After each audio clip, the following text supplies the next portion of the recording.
Well, good morning. This is News Talk 710 KNUS, the Jeff and Bill Show. I am here in Denver, Colorado. Well, technically, Aurora, if we go by the zip codes, but you know what I mean. And Jeff is joining us from Washington, D.C. in a security line as he's trying to get into the congressional hearing with Mike Johnston and a bunch of other people today. Good morning, my friend. How are you?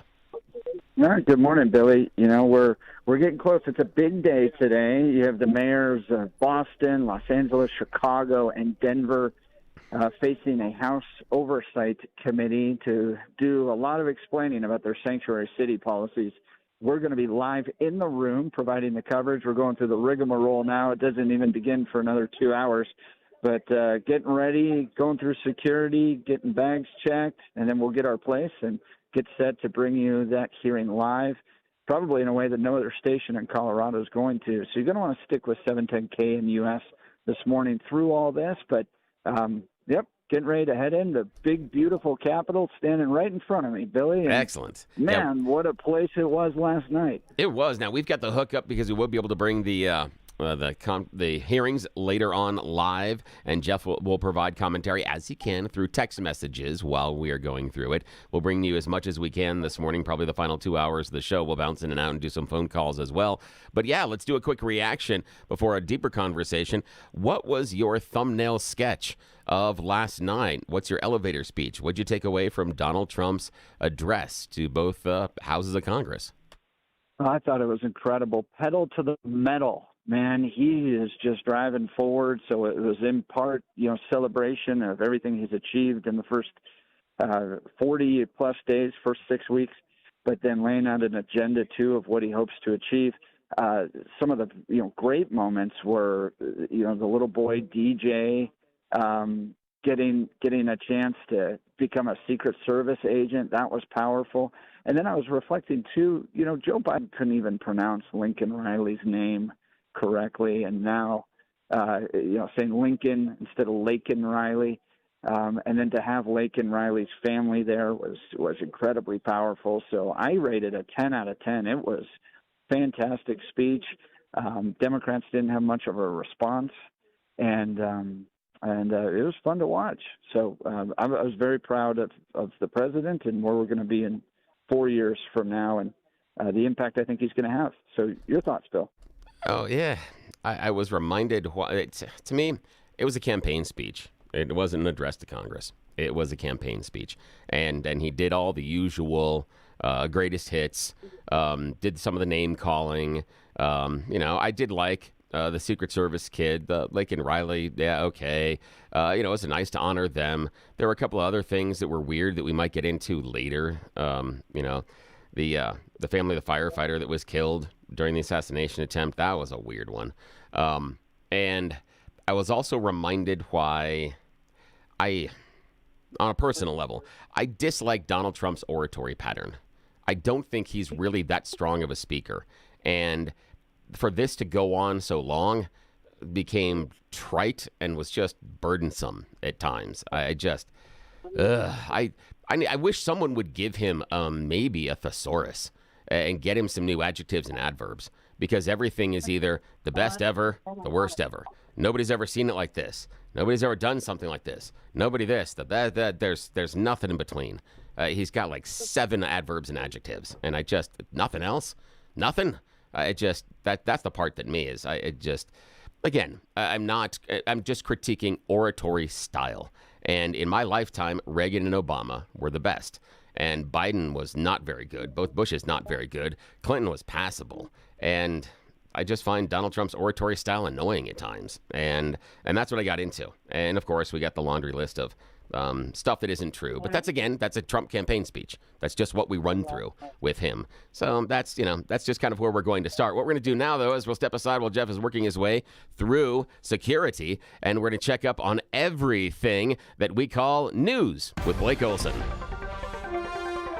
Blake Olson. Blake Olson, news and comment.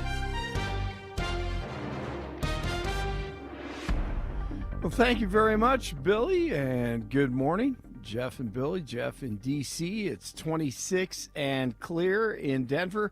Expecting a high of 53 today. The 7-10 5-day forecast is coming up. Our top story. The media and our friends in the Democrat Party kept saying we needed new legislation. We must have legislation to secure the border. But it turned out that all we really needed was a new president. DJT, a big hit with Americans last night in the speech to the joint session of Congress. He's vowing to bring back law and order to America's cities and towns. Trump said he'll fix a justice system that was, in his words, turned upside down by radical left lunatics. Early in the speech, Congressman Al Green from Houston continued to interrupt DJT and yell at 47. Finding that members continue to engage in willful and concerted disruption of proper decorum, the chair now directs the sergeant at arms to restore order. Remove this gentleman from the chamber. And Green was ejected from the chamber. Get out of here. How can a loser ever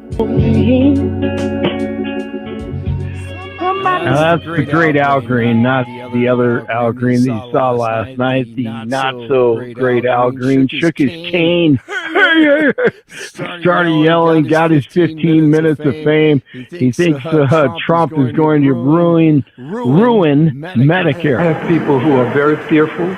These are poor people, and they have only Medicaid in their lives when it comes to their health care.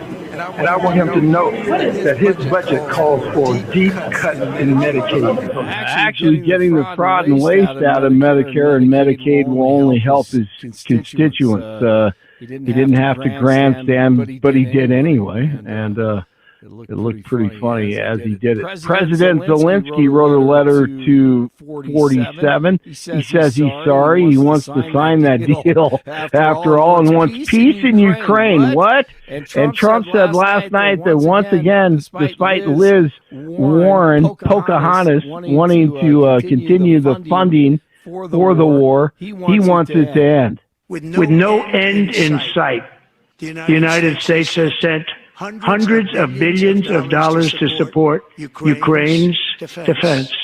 With no security, with no anything. Do you want to keep it going for another 5 years? Yeah, you would say Pocahontas says yes. 2,000 people are being killed every single week. That was Liz Warren clapping. So he turned to his right, with the left, and everyone continued to sit down. But she was clapping during that moment. One of the greatest moments was when a boy from Houston named DJ, who's gone through multiple brain surgeries, has brain cancer, continues to fight it. He wants to be a police officer. He was actually in uniform. His dad held him up so high so the world could see him plenty of times during the speech. The president made it official. And tonight, DJ, we're going to do you the biggest honor of them all. I am asking our new Secret Service Director, Sean Curran, to officially make you an agent of the United States Secret Service.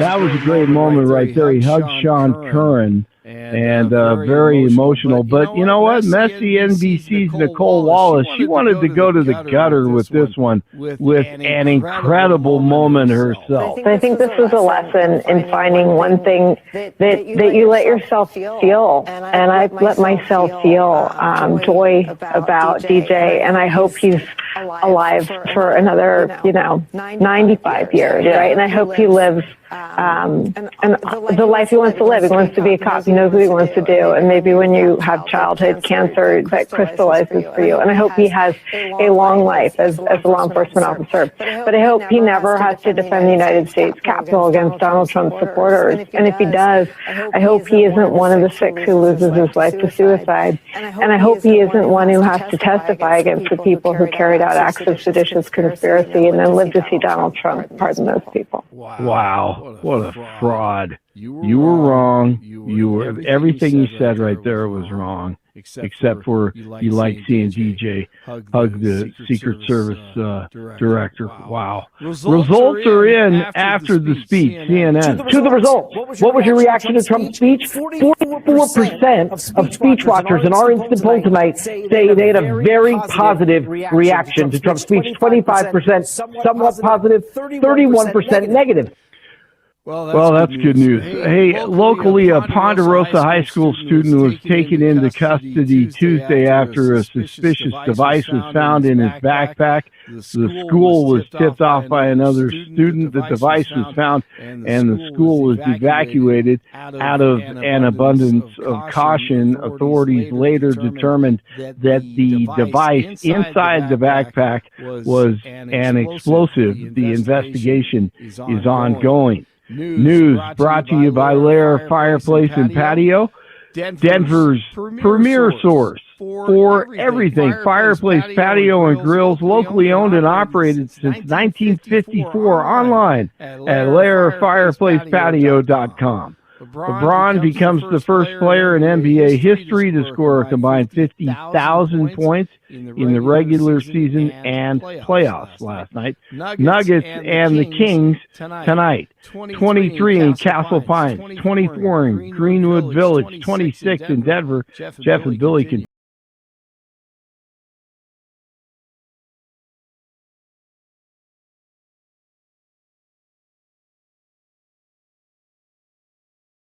Wednesday for Blake Olson News Talk 710 KNUS.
Welcome back to the Jeff and Bill Show. I'm Bill Thorpe here in Aurora, Colorado.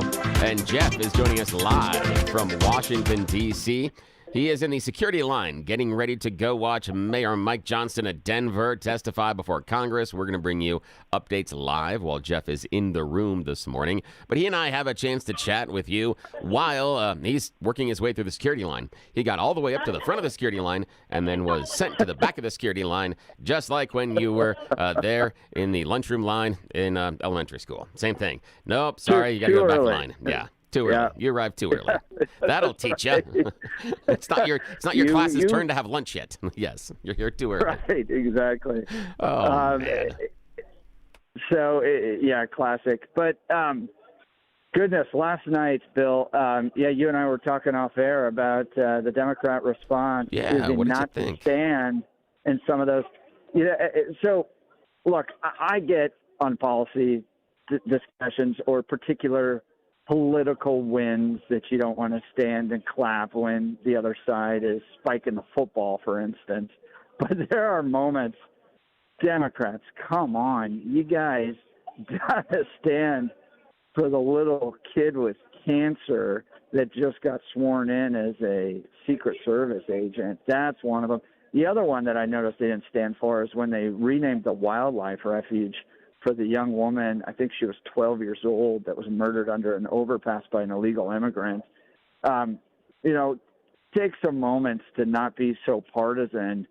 And from my perspective, their hatred of Trump literally trumps everything else. Even when you have little boys that have survived cancer, getting a moment to be sworn in as a Secret Service agent, that was so powerful. I don't think I'm ever going to forget that. And I was wondering at the beginning, Bill, Mark Burnett was a close friend of Donald Trump. Mark Burnett, the famed producer of The Apprentice, Survivor. I wonder if prior to these events, if they don't give him a call, because there's a production quality to it, right? The stories that you want to get across, the people you want to highlight, those moments that really get to your heart and soul, those are planned out. And I wonder if someone as talented as Mark Burnett isn't speaking into that. Yeah, I feel that each time everyone has those moments, every president does, those, what you'd assume to be customary applause lines. And I do, honestly, I didn't go back and look through Biden, Obama, and everybody else, but I feel that both sides have been playing this for quite some time, that there is something that most people would stand and applaud, but because it's announced by the person of the other party, we don't applaud. And I'm certain that we could go, if we go through Obama, we go through Trump's first term, we go through Biden, and we go through the speeches, yes, I'm certain that we could find instances of the opposite party not applauding something like the kid that was named a Secret Service agent with cancer. Yes, it's a bad look, but I don't understand why is the emotion behind it. And the reason why is because this is, and this has become a very, very politicized speech. And we can go back a number of decades as far as the slow evolution of this, but it is ramped up, at least in the past 10, 12 years, to become a very politicized event. And that was more akin to a campaign speech than it was to a State of the Nation speech, in my opinion. So I think that we have set the table for this to be a partisan event. And then afterwards, when we sit here and say the people on the other side didn't stand to applaud this, are we really surprised? Should we be surprised? What's your opinion on that? I'm sorry, Bill. I'm dealing with security stuff here. No, that's fine. Go right ahead. Repeat the question. No, what I'm looking at is, should we be surprised this has become so political? Because, we kicked Al Green out, but we have had members of the Republicans stand up during Biden's speeches and yell things at him. We had people bring out props during the speeches as well. Is this just the direction we are going? And so I'm curious about why everyone's so mad about the Democrats didn't stand up to applaud the boy that was named a Secret Service agent. Yeah, it's a bad look, but is it really that surprising? Because I would guess that if Kamala Harris was the president and stood there and brought somebody else up in a similar situation, Republicans are probably not going to applaud. You're not going to get the majority of them standing and applauding whatever human interest story that is. Bill, I don't remember it being so blatant. Obviously, you have the Joe Wilson "you lie," and I felt like the whole world turned against Joe Wilson when that happened, like back in 2009, 2010. Yeah. In this case, Al Green makes even a bigger spectacle, and it's just kind of escorted out. And I think Al Green will probably be applauded by the left for his reaction. So my sense is I don't remember Republicans so blatantly refusing to stand at any moment that they were celebrating something that generally should be neutral, like a 13-year-old cancer survivor becoming a Secret Service agent.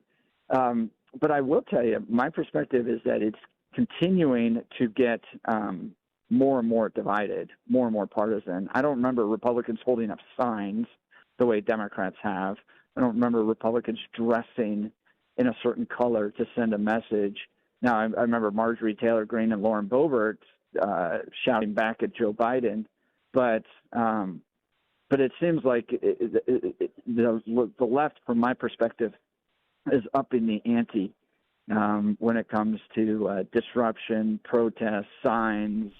Let me ask you about messages. that. Don't you think? Well, I would submit that since Joe Wilson, every year the ante has been upped. Every year what has happened has become more of a spectacle, more egregious. There's been more of it. And I believe next year, and even later this year, if Trump goes back and addresses both houses of Congress, we're going to get more. And then the year after that, we're going to get more. And the year after that, we're going to get more, because you have to do more than what you did last year. And the example I have for that is anybody that's a fan of TV. Have you seen what's happened on The Masked Singer? That used to be a singing competition. Now, I don't even know what the hell they're doing anymore. But because they have to up the ante, they have to do something that's bigger. The costumes have gotten more elaborate and more stupid. The number of contestants have gotten more elaborate and more stupid. The game's barely played anymore because they've had to up the ante. And so I think Bill, this is just what happens. And Michael Steele, I watched MSNBC. You remember Michael Steele, former chairman of the RNC, has now, become a part of the anti-Trump, Lincoln Project world. He was even calling for Democrats not to attend at all. I think that's going to be the next step, you see, is one side of the party is just going to leave the other half of the chamber totally open. But what'll happen is I don't think they won't show up. What they'll do is they'll stand up and walk out together. That's what'll happen, because that's the visual. The visual of empty seats doesn't get replayed on the TV news the next morning. If everybody stands up like you did in high school when you're leaving the auditorium after the pep rally or whatever, where it's like, okay, your row, and now your row, or fans that go take communion at church. Same thing. When the ushers are kind of your row, your row, your row, everybody takes a turn. That kind of thing. That's what's going to happen because they'll need that visual. And I believe that's coming. In fact, I would be surprised if the Democrats didn't do that sometime in the next 3 years. I think that may be it. They're going to be looking for this visual because, because the issue being is, remember what has been the TV story the next couple of days afterwards. It's been those people that make a spectacle of themselves. It's been those people that got the TV coverage. And so that's what we have incentivized for both sides of the political party. I mean, everybody knows, nobody would know who Joe Wilson is if he didn't sit there and yell, "You lied" at Barack Obama. Nobody would have any idea who he is. And same thing. And I believe that Marjorie Taylor Greene used some of her performative antics to up her credibility inside of the Republican and MAGA universe. And I believe that that's what Greene was doing last night. The signs, for me, the signs were silly. And in part because they were too small. They were so small. There were some execution things that I'm like, those were just, and also the fact is, and you open yourself up to having them altered. Yeah, it's like when Mikey Johnston went out and held a sign in support of a particular legislative agenda. I may have happened to change that sign to say, "Families, do not bring your children to Denver." Very smart. Danger. Very smart. The other part that got me was all those signs, they weren't universal, which I'm like, that just breaks your message, because it should have been, they should have had 2 or 3 of them, and each one, they should have just given them one. You lie, false, something. Doesn't matter. But the idea that they all would hold it up and they said different things was just... However, this, to me, that also reflected on the lack of ability for the Democrats to control their party like they want to. There was Cory Booker, I guess, had come out, and they had talked about it a little bit, but they had held a meeting yesterday telling all the Democrats to do not do anything like what Al Green did, or hold up the signs. And they had wanted and pressed to not have them do anything, and none of the Democrats paid attention. And I was reading some stuff offline yesterday where there were, I guess, continued conversations through various channels of Democrat lawmakers for days about what they were going to do, but there was no consensus. They didn't settle on an actual plan. Now, if you would have asked them to vote on something, I'm sure they would have all coalesced and voted for whatever the liberal thing is. But the idea is they couldn't come together and figure out exactly what their performative idea of protest was going to be. Okay, question.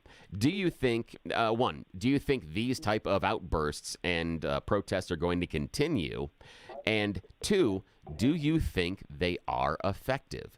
Do you think the Democrats won any hearts and minds yesterday, or were they just playing to their crowd? What do you think?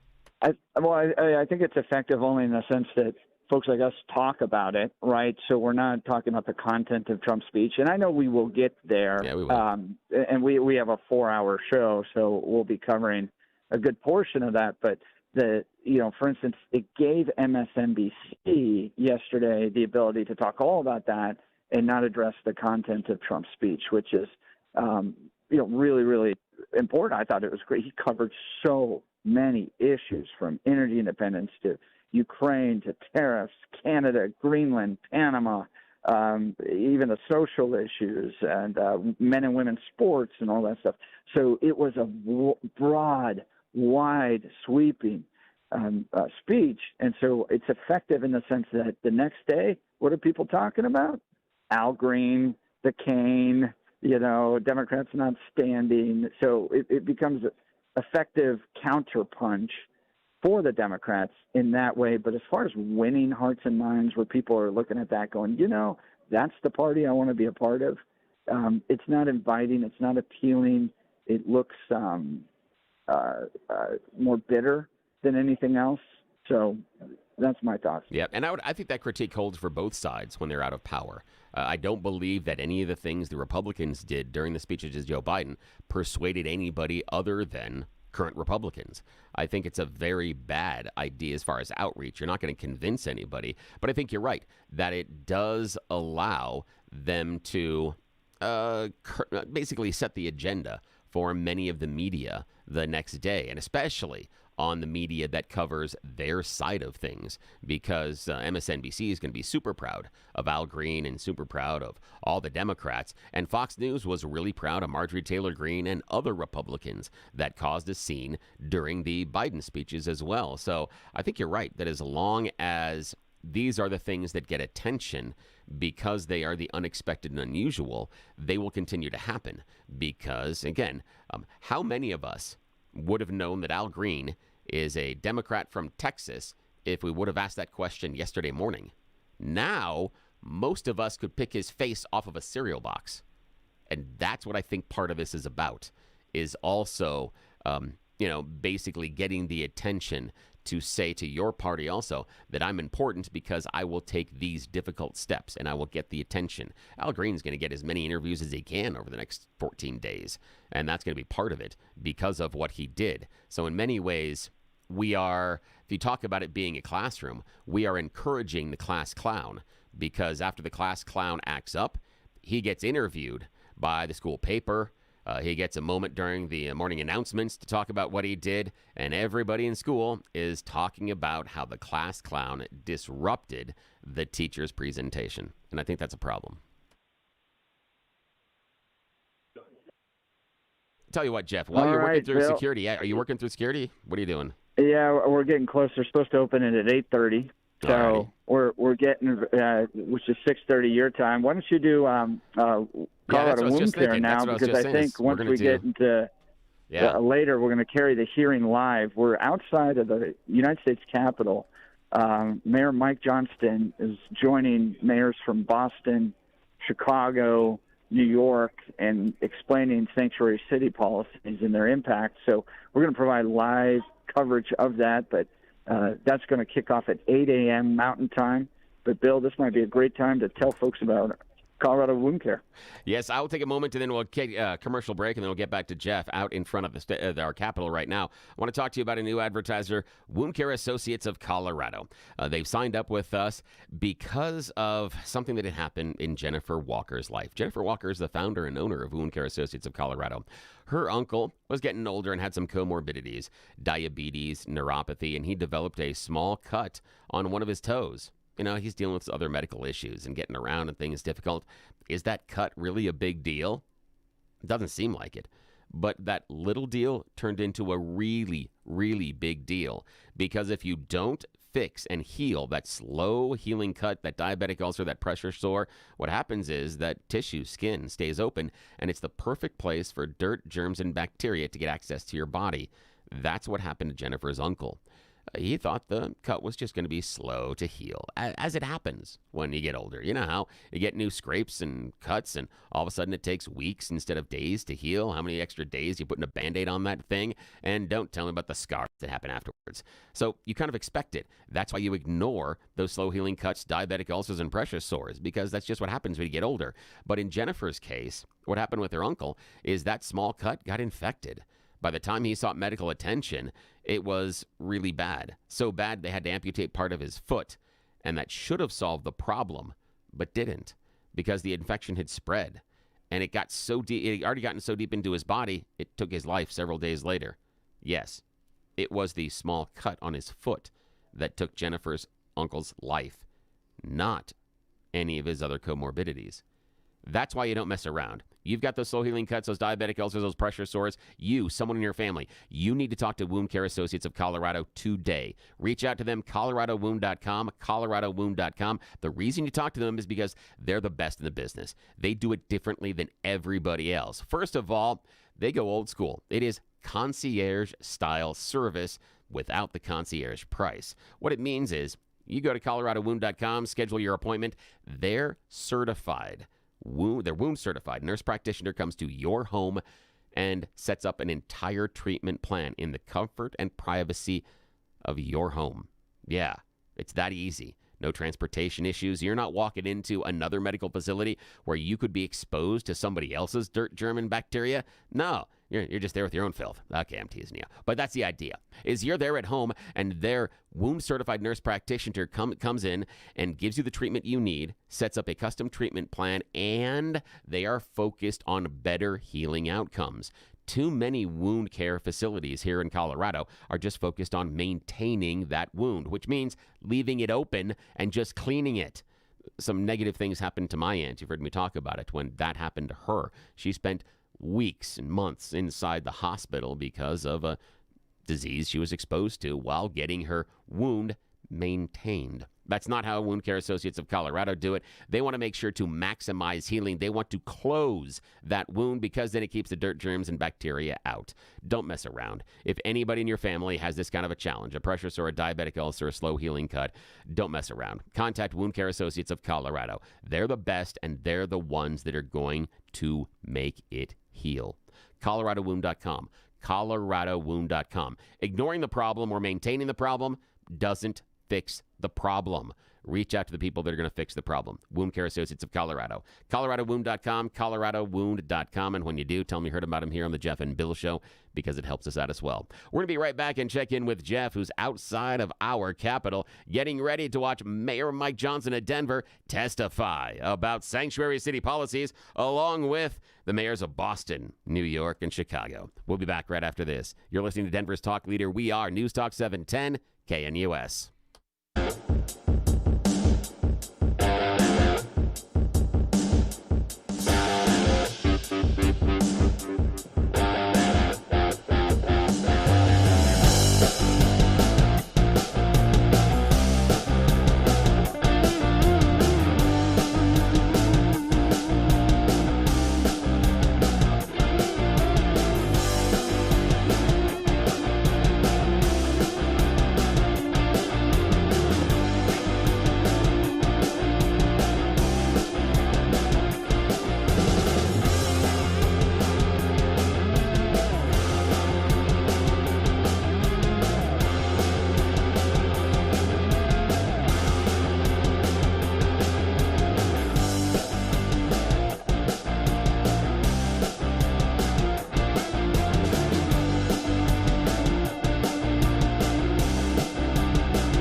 Good morning. You're listening to the Jeff and Bill Show, News Talk 710 KNUS. I'm Bill Thorpe here in beautiful and slightly chilly Aurora, Colorado. Jeff is braving the elements out in front of our Capitol as I bring him up live on the phone. He is waiting in the security line. They are going to search his person in just a little bit so he can get into the Capitol and give us live reports from the Mayor Mike Johnston testimony. Now, it'll only be through text message because he can't speak during the actual hearing, but we will bring you portions of the hearing live here on KNUS. Mayors from Denver, Boston, New York, Chicago all testifying about sanctuary city policies. Jeff, what's the crowd like out there so far? Well, I'm in line with every eighth grader that's come to Washington D.C. to tour the sites. So it is it's a unique opportunity. I've got to work my way through multiple levels of security and badging and all that stuff to get in there. Something tells me if I was Kyle Clark, I would be treated differently. I think they would usher me in and be happy to have me here. But as for 710 KNUS and the rest of us, we're in line with the eighth graders. Hey, that's fantastic. You guys should be exchanging friendship bracelets. Do they still do those things? I think they do some bracelets. Should have brought those. And talking T-Swift. Yes, that's exactly. Right. Hey, Jeff, we got a phone call, and Nick from Inglewood is giving us a ring, so I want to bring him up. Unfortunately, Nick did not watch the speech last night, but Nick, so far this morning, what have you heard about Trump's speech? What impressions have you got from media that you've been exposed to at dark 30 in the morning? Boy, been trying to keep up with everything that's been going on, but mostly I'm just listening, and I'm definitely interested to see what happens today with the Congress inquiry into what's going on here. I still am blown away by the fact that the state that city is in, that there's any inclination to raise any monetary, expectation of somebody who's still willing to go down there. So whatever that 20% thing was, I can't wrap my head around that. I beat my head against the wall yesterday so hard. That's why I forgot to watch the Trump video, because I was trying to wrap my head around that thing, and I ended up having to do some drywall work. Oh, man. Now, Nick, let's talk about that for a sec. So Nick is referring to Mayor Mike Johnston of Denver's plan to help revive downtown Denver restaurants. And his genius plan, I'll use that in air quotes, is to add a 20% gratuity or tax, or use whatever you want to, on top of your bill. So when you walk into the restaurant in downtown Denver and pluck down your hard-earned cash to get some of their delicious food, it's going to cost you 20% more. Nick, now you're out there hanging drywall. What would happen to the business that you're working for if all of a sudden someone came in and added a 20% tax on top of what you guys are doing? Does it make it more or less affordable? This is an easy one. I guess it would just, I would have to say that you'd have to look at basically what's already happening, and we're always paying more and getting less. So I guess it's just a business model. Just follow suit. Now, Nick, I got a question for you. What do you think about the idea of the person that is in charge of the finances of Denver, and their solution to help the businesses downtown is to make it more expensive for the customers? What does that tell you about the idea there? One thing I did come across recently was music, and I guess this was going on for a while. I don't know if it was 5, 10, 15, 20 years ago, but they had some sort of a pass where you could buy, for one night, you'd have access to 7 or 10 different clubs that were all within walking distance of each other, and go out and just kind of roam the whole city. And, I think that would be a good way, provided that there was some sort of security, maybe even a private company, some people that you're just kind of hanging around. Maybe you don't even know who they are. And then you just know, hey, there's at least a few people around, other than the police that maybe, are here to help a little bit. But, getting people out, I don't think that that's going to be accomplished by just taking their money before you even give them anything, really, So maybe try to offer something up, even if it's just like moral support or something, or emotional support. Like, hey, we've got a couple extra people down there. You won't know who that, but I will say one thing. I see the randomness of some of the stuff that goes on here recently. Yeah. And I have a hard time asking myself if that's ever going to happen to you if you know, like completely random violence is very rare. I'm just going to say, true. There's usually something else going on. So I go down anywhere in the city and I feel fine. I feel pretty comfortable by myself, you know, and I guess I'm 6'3", you know, anywhere between 140 and 250 pounds, depending on how much drywall I'm hanging, you know. Yeah. But, you know, so I don't know. I guess one thing that came across my mind recently was I don't and probably never will know what it feels like to be a small woman who wants to go out and you know, walk down the 16th Street Mall or through an alley, you know, for that matter. Oh, yeah. That's where I am usually. Nobody's ever in there unless they know where they're going, and that's whatever. So I don't know. I that's fine for me, walking through the dark alleys of Broadway at any time of the day or night. I can't imagine not being able to walk down the 16th Street freaking mall. Yeah. So that's got to change. You know, security. You're right, man. Yeah, let's get that 20% rolling into something that we can see. I guess that's, you know, that would be my main question is show me what you did with that 20%, you know, maybe that's a start, because that hasn't happened. And I don't really, it's hard to get a straight, honest answer out of these people. Oh, it is. I like it now, Nick. I like what you're saying there, and thanks for the phone call. I like what you're saying there about the pass that was available to go to different clubs, and you'd pay a fee, because that's an incentive for behavior, where an extra 20% is a disincentive for behavior. And I honestly think there's something there where if you offered some sort of a deal where you would have a flat rate, and then you were allowed to start off at appetizers at one restaurant, and then you would go and have a choice of, let's say, 1, 2, or 3 different entrees at another restaurant that could be wrapped in. That's kind of what they do for Restaurant Week, and it's what they did for Jeff and I when we were out at the IHOP in Greenwood Village. They took some of their regular menu items and discounted them. Yes, there were 2 that were available for $7.10. You could order off the regular menu if you wanted to, but that's the kind of deal that I'm imagining. Pick out 1 or 2 items that you want to feature, 1 or 2 that you can take that discount on for a set amount of time in an evening, and that's the entrance for people to come out and try the restaurant and get people back downtown, because you're making it more affordable, and you're looking at economic dynamism. Because if I go to the first place and have appetizers and drinks, I go to the second place and we have the entree but drinks aren't included, I might stick around, I might have 1 or 2 extra drinks, and then I may swing down, and if you offer me my first drink free at another bar or something else there, done. That's it. And if I'm in that bar and I've gotten the first drink for free, we're going to have more. And hopefully we're taking an Uber or something home, or we have a designated driver or whatever it is, or we're riding the light rail, which can be sketchy late at night, because I know that. But I'd like that idea of going in and incentivizing people to spend more time downtown. Now, Jeff, are you going to have time to play with us to do You Choose the News as you are working your way through the security line? Yes. Good and committed. Excellent. All righty. Well, hey, stay right there. Do not get body cavity search, because we're going to need your participation in just a sec. I'll get to the text messages. You want to give us a ring like Nick did, 303-696-1971, 303-696-1971. What did you think of the performance antics of the Democrats last night? Are we going to move beyond this, or do you think it's just going to get worse? Also, I'm really curious, what was your top moment in Donald Trump's speech last night? What was the thing that really resonated with you? If you had to turn to someone that didn't watch that speech last night and said, you got to see this, what's your this?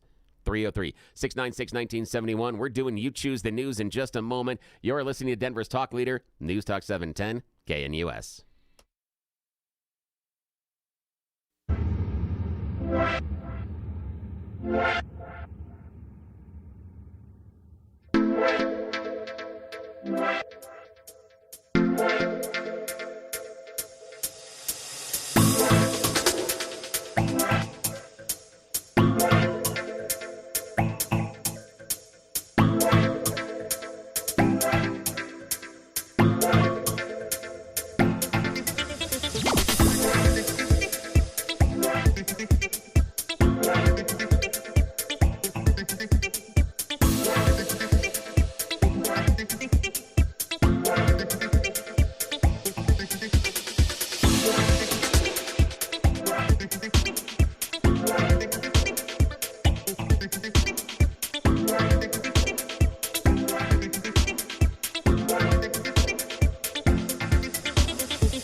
Jeff and Bill Show, News Talk 710 KNUS. Jeff is live at our U.S. Capitol in D.C., waiting for Denver Mayor Mike Johnston to be called in front of Congress. He's there with the mayors of Chicago, New York, Boston, to explain themselves about the sanctuary city policies. But it's party time. You know what that means? It's time for You Choose the News. Yes, it's time for America's favorite fake radio news game show. I've scoured the interwebs for moments this morning to find really dumb stories about us humans, giving them even more ridiculous headlines to play this fake radio news game show. Why? Because nobody in charge has any idea we are this irresponsible. A lesson learned by all. Alrighty, Jeff Hunt joining us from our very own Capitol, and Blake Hunt in the newsroom. I got to say it like that, Blake, because he's in D.C. You know how it works. Okay. Alrighty, gentlemen, here we go. Here are your stories this morning. Headline number 1, thinking big, starting small. Headline number 2, worst party favor ever.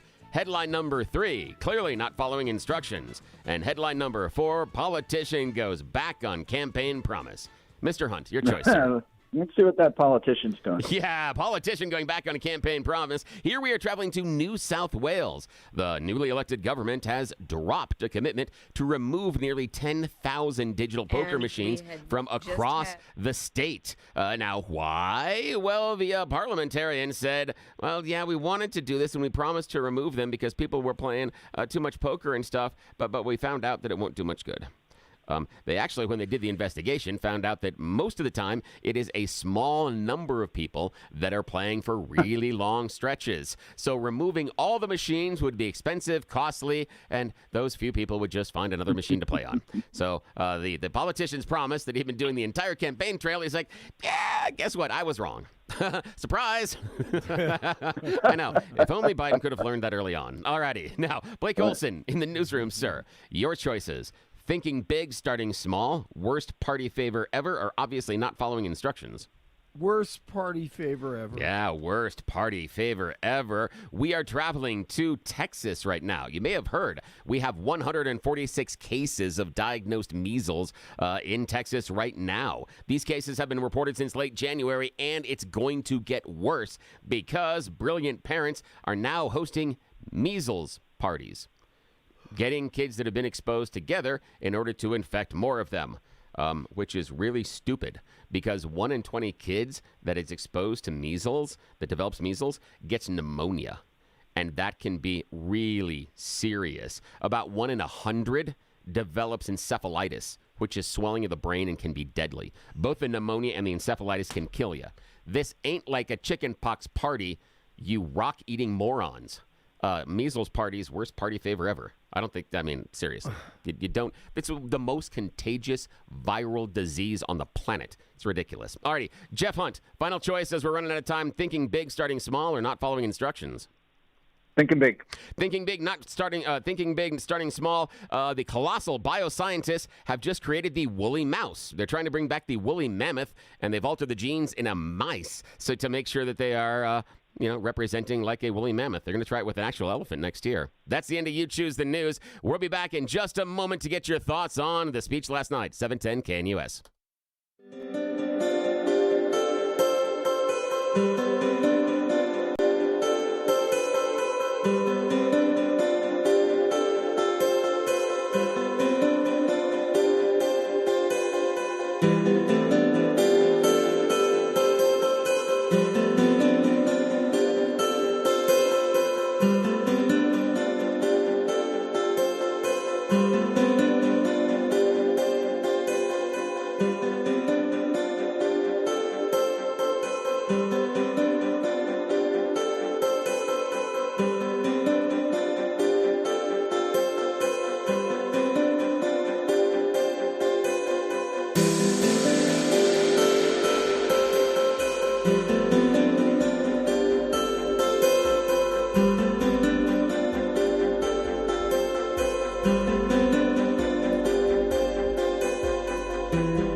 motto, powered by questionable decisions. So many.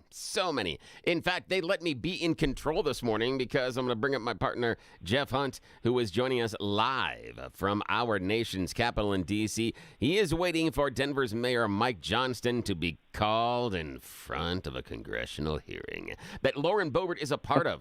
Mike Johnston is featured along with the mayors from Boston, New York, Chicago. They got some splaining to do about sanctuary city policies. So Jeff's going to be in the room. We'll bring you all the flavor of that tomorrow as well, and we're going to have some of the portions live. But we also want to talk about Donald Trump's speech before both houses of Congress yesterday, and especially what your top moment was. What was the one takeaway that you felt was the most significant, the most resonant? Now, Jeff, I want to get to yours in a second, but prior to you choose the news, we had caller and listener Joan from Lakewood that rang in, so I want to honor her time and the fact that she hung out on hold and had to listen to you choose the news. Thank you so much, Joan. Good morning. What was your favorite moment during Donald Trump's speech last night? My favorite moment was when Trump announced the arrest of the terrorist who killed 13 Americans in the Afghanistan withdrawal. Yeah, the Abbey Gate. That was amazing. Yeah, that was brand new news, and it was one of those things that reflects how Trump has relations across the world to get these people back. And the other thing that was interesting was the little black signs the Dems were holding up and how they won't do that again. I think it's the funnest meme you've ever seen. I really think that I don't think they'll do that again. Yeah, that was dumb. They were too small. They weren't all saying the same thing. It was silly. It looked like I would say a middle school craft project gone awry. Lack of creativity, lack of execution, and also the signs are just way too small. For me, it made the Democrats in that moment look very small, because that was the protest they tried. I thought it was just poor form. I didn't like it at all. Although I agree with you on the announcement of the terrorists that masterminded the Abbey Gate bombing. That was an amazing moment. That was one where I wish Trump would have, rather than going backwards and talking about Biden and the horrible withdrawal, I wish he would have highlighted what you talked about, his influence and ability to get this done working with people across the planet. Because understanding, I see that they got the guy with help from Pakistan. Now, Pakistan wasn't always playing nice with us when we were inside of Afghanistan.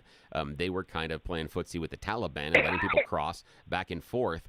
And so the idea of Trump leaning in and saying, this is how we were able to secure this. We were able to leverage this. We were able to reach out. And this was a joint operation because of X, Y, and Z. That's a powerful moment. In fact, I think it resonated much like when Obama announced the death of Osama bin Laden. Because it was a surprise, I like how Trump sprung that on everybody. It's not the surprise I was hoping for, but yeah, I would agree with you. That is one of the most powerful moments of last night's speech. Jeff Hunt, what did you think about that moment? All right, so Donald Trump. Let's go through what this guy was able to deliver last night. This was one of my very favorite moments, okay? When he started talking about becoming the most dominant civilization in the history of the earth, that we were going to plant the American flag on Mars, fight for our country. And this was, remember how he wrapped up? The golden age of America has only just begun. For me, I'm calling it the pedal to the metal speech. He is putting it all down, driving forward. It was optimistic, inspiring, emotional, everything from the kid with cancer that survived cancer and is now a Secret Service agent, to the kid that got accepted to West Point, to the announcement that they caught the terrorist mastermind, to the families. I want to go back to this again, Bill. Joe Biden could not pronounce Laken Riley's name last time correctly. And this time, her family was there. It was the first act he signed. This thing was America to its core. It was brilliant. It was a 10 out of 10. It was inspiring. And it, I think, fired up the country for what the next 4 years are going to look like. Now, I had to look this up. What's the difference between a joint address and a State of the Union? Well, a State of the Union is supposed to reflect on the last year, and since Donald Trump hasn't been in office the last year, it wasn't technically a State of the Union. But similar to what Ronald Reagan did, laying out that vision for what the next 4 years are going to look like, the president had strength, he had vision, he had focus and determination. The Democrats looked small, they looked disorganized, they looked on their heels. You had an angry old man, like out of The Simpsons, yelling at a cloud at one point. So it was a big win for the president across the board, and it was fantastic to watch. Made me proud to be American. Joan from Lakewood is still with us. Joan, I got to ask a little bit about what Jeff had just talked about with Al Green standing up and yelling and screaming. Do you think, now we can all agree that what the Democrats did is really not acceptable and didn't put them in the best light. But they're not the only ones that have done it. We have Republicans that have done similar things, not exact, but they've disrupted the speech in the past. The question I have for you, Joan from Lakewood, one, do you think this sort of disruption is going to continue by either party when out of power?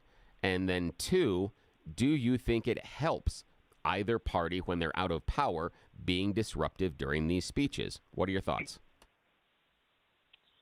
I don't know. I was sitting here thinking it couldn't get any worse. And then I think in Poland they were shooting off flares and those colored bombs in the air. Yeah, smoke bombs and stuff, yeah. I think that was Croatia, but yeah, somewhere in there. It's Eastern Europe, yeah. Yeah, and I was sitting here going, wow, that's just, how can it get any worse?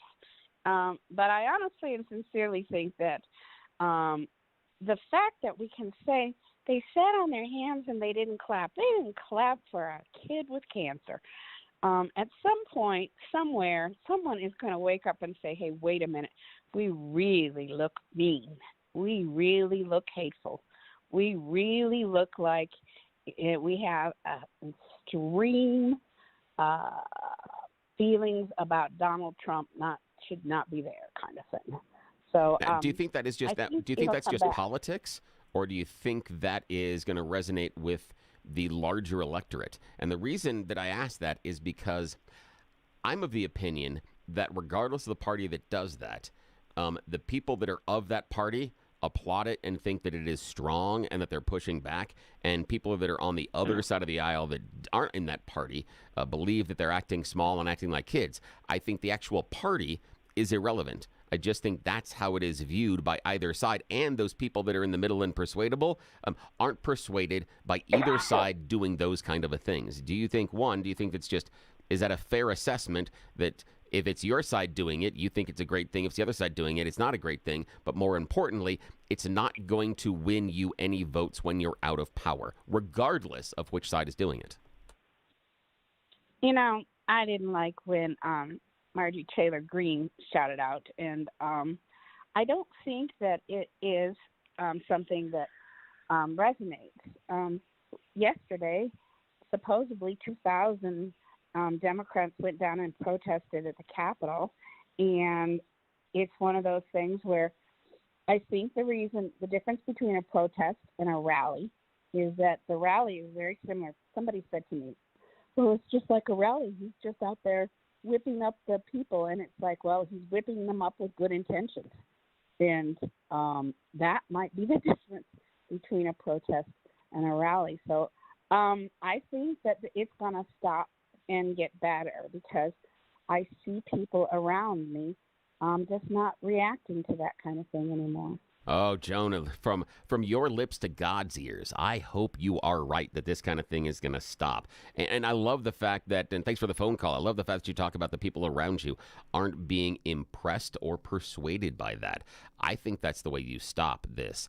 They're going to still get the camera and media attention, but if people aren't persuaded and they're not stopped by it, they're not going to vote for that side. I think that can stop it. I like what you're thinking there, Joan. Thank you so much for the phone call. You can jump on Joan's phone line, 303-696-9100. 1971, 303-696-1971. What Jeff and I want to know this morning is, what is that number one highlight for you during Donald Trump's speech last night? If you ran into someone that had just come out of a coma this morning and you're like, oh my gosh, Donald Trump spoke last night in front of both chambers of Congress, and they say, what happened?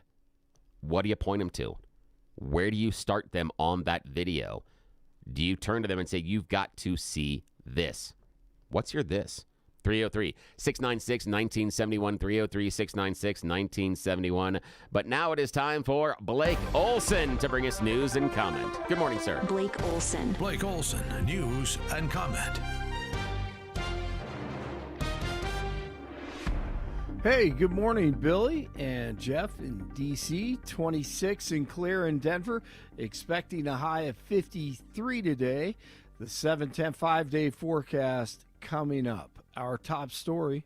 And we have ended weaponized government where, as an example, a sitting president is allowed to viciously prosecute his political opponent, like me. How did that work out? Not too good. Not too good. Okay, that may have been my favorite moment right there. It's absolutely incredible what he has done. DJT crushed it again last night in the speech to the joint session of Congress after 43 days, only 43 days in office. He's vowing to bring back law and order to America. Trump said he'll fix a justice system that has been turned upside down by radical left lunatics. How can a loser ever win?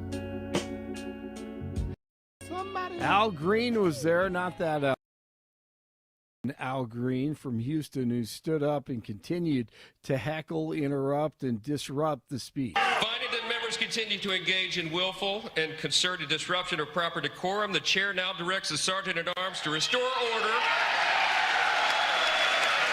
Remove this gentleman from the chamber. And Green was ejected from the chamber. He's worried about Medicaid and Medicare. I have people who are very fearful. These are poor people, and they have only Medicaid in their lives when it comes to their health care. And I want him to know that his budget calls for deep cuts in Medicaid. Actually, getting the fraud and waste out of Medicare and Medicaid will only help his constituents in South Texas.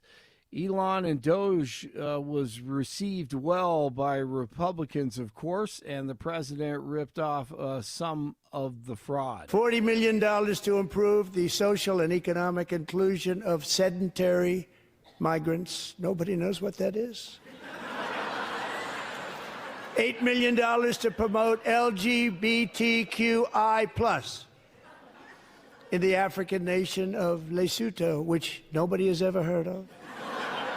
$60 million for indigenous peoples and Afro-Colombian empowerment in Central America. $60 million. Wow. President Zelensky wrote a letter to 47. He read it and says that he's sorry. He wants to sign that deal. He wants peace in Ukraine. Trump said last night that once again, it's time to stop funding endless wars around the world, despite what Dizzy Lizzie Warren Pocahontas wants. She's one of the ones you'll hear clapping in this cut. With no end in sight, the United States has sent hundreds of billions of dollars to support Ukraine's defense. With no security, with no anything. Do you want to keep it going for another 5 years? Yeah, you would say Pocahontas says yes. 2,000 people are being killed every single week. More than that. One of the greatest moments was when a boy from Houston named DJ, who's gone through multiple brain surgeries, is fighting cancer and surviving his brain cancer. He wants to be a police officer. He was wearing a uniform. His dad held him up high so the world could see him. It was awesome. The president also made something official. And tonight, DJ, we're going to do you the biggest honor of them all. I am asking our new Secret Service Director, Sean Curran, to officially make you an agent of the United States Secret Service.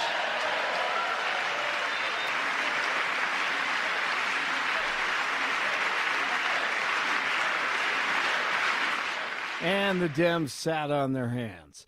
What did the American people think? CNN. To the results. What was your reaction to Trump's speech? 44% of speech watchers in our instant poll tonight say they had a very positive reaction to Trump's speech. 25% somewhat positive, 31% negative. And then also on Tuesday, there was data released that says that Trump's approval rating among 18 to 36-year-olds is 60%. 60% young people. Democratic Party, as we know it, is dead unless they make radical changes, i.e., act like conservatives until they win elections. They are dead. Denver Mayor Mike Johnston in a congressional hearing today with the Oversight Committee in D.C. talking about sanctuary cities and how they destroy cities. Jeff will have more later this morning and tomorrow. Of course, he is right there in the room. A Ponderosa High School student taken into custody on Tuesday after a suspicious device was found in his backpack. The school was tipped off by another student. The device was found and the school was evacuated out of an abundance of caution. Authorities later determined that the device inside the backpack was an explosive. The investigation is ongoing. LeBron becomes the first player in NBA history to score a combined 50,000 points in the regular season and playoffs. Nuggets and the Kings tonight in lower downtown Denver. It's 23 in Brighton, 24 in Centennial, and 26 in Denver. Jeff and Billy continue.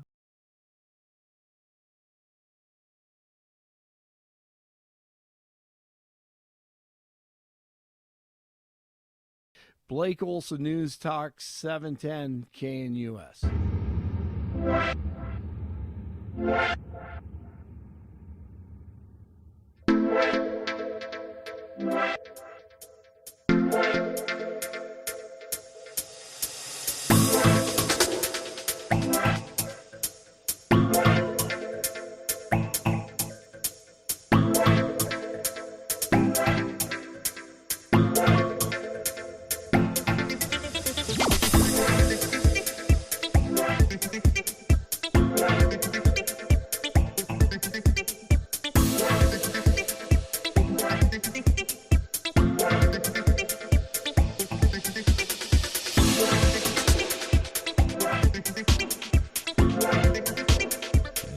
Jeff and Bill Show. You're listening to Denver's Talk Leader, News Talk 710 KNUS. I am Bill Thorpe. Jeff Hunt is joining us live from Washington, D.C. He is inside our nation's capital. He's going to have a front row seat when things are about to go down later today between Mayor Mike Johnston of Denver and Lauren Boebert's committee. Now, she's just a member. She doesn't lead the committee, but she's going to be there being ready to give Mike Johnston the what for on sanctuary city policies. But right now we're talking about Donald Trump's speech last night.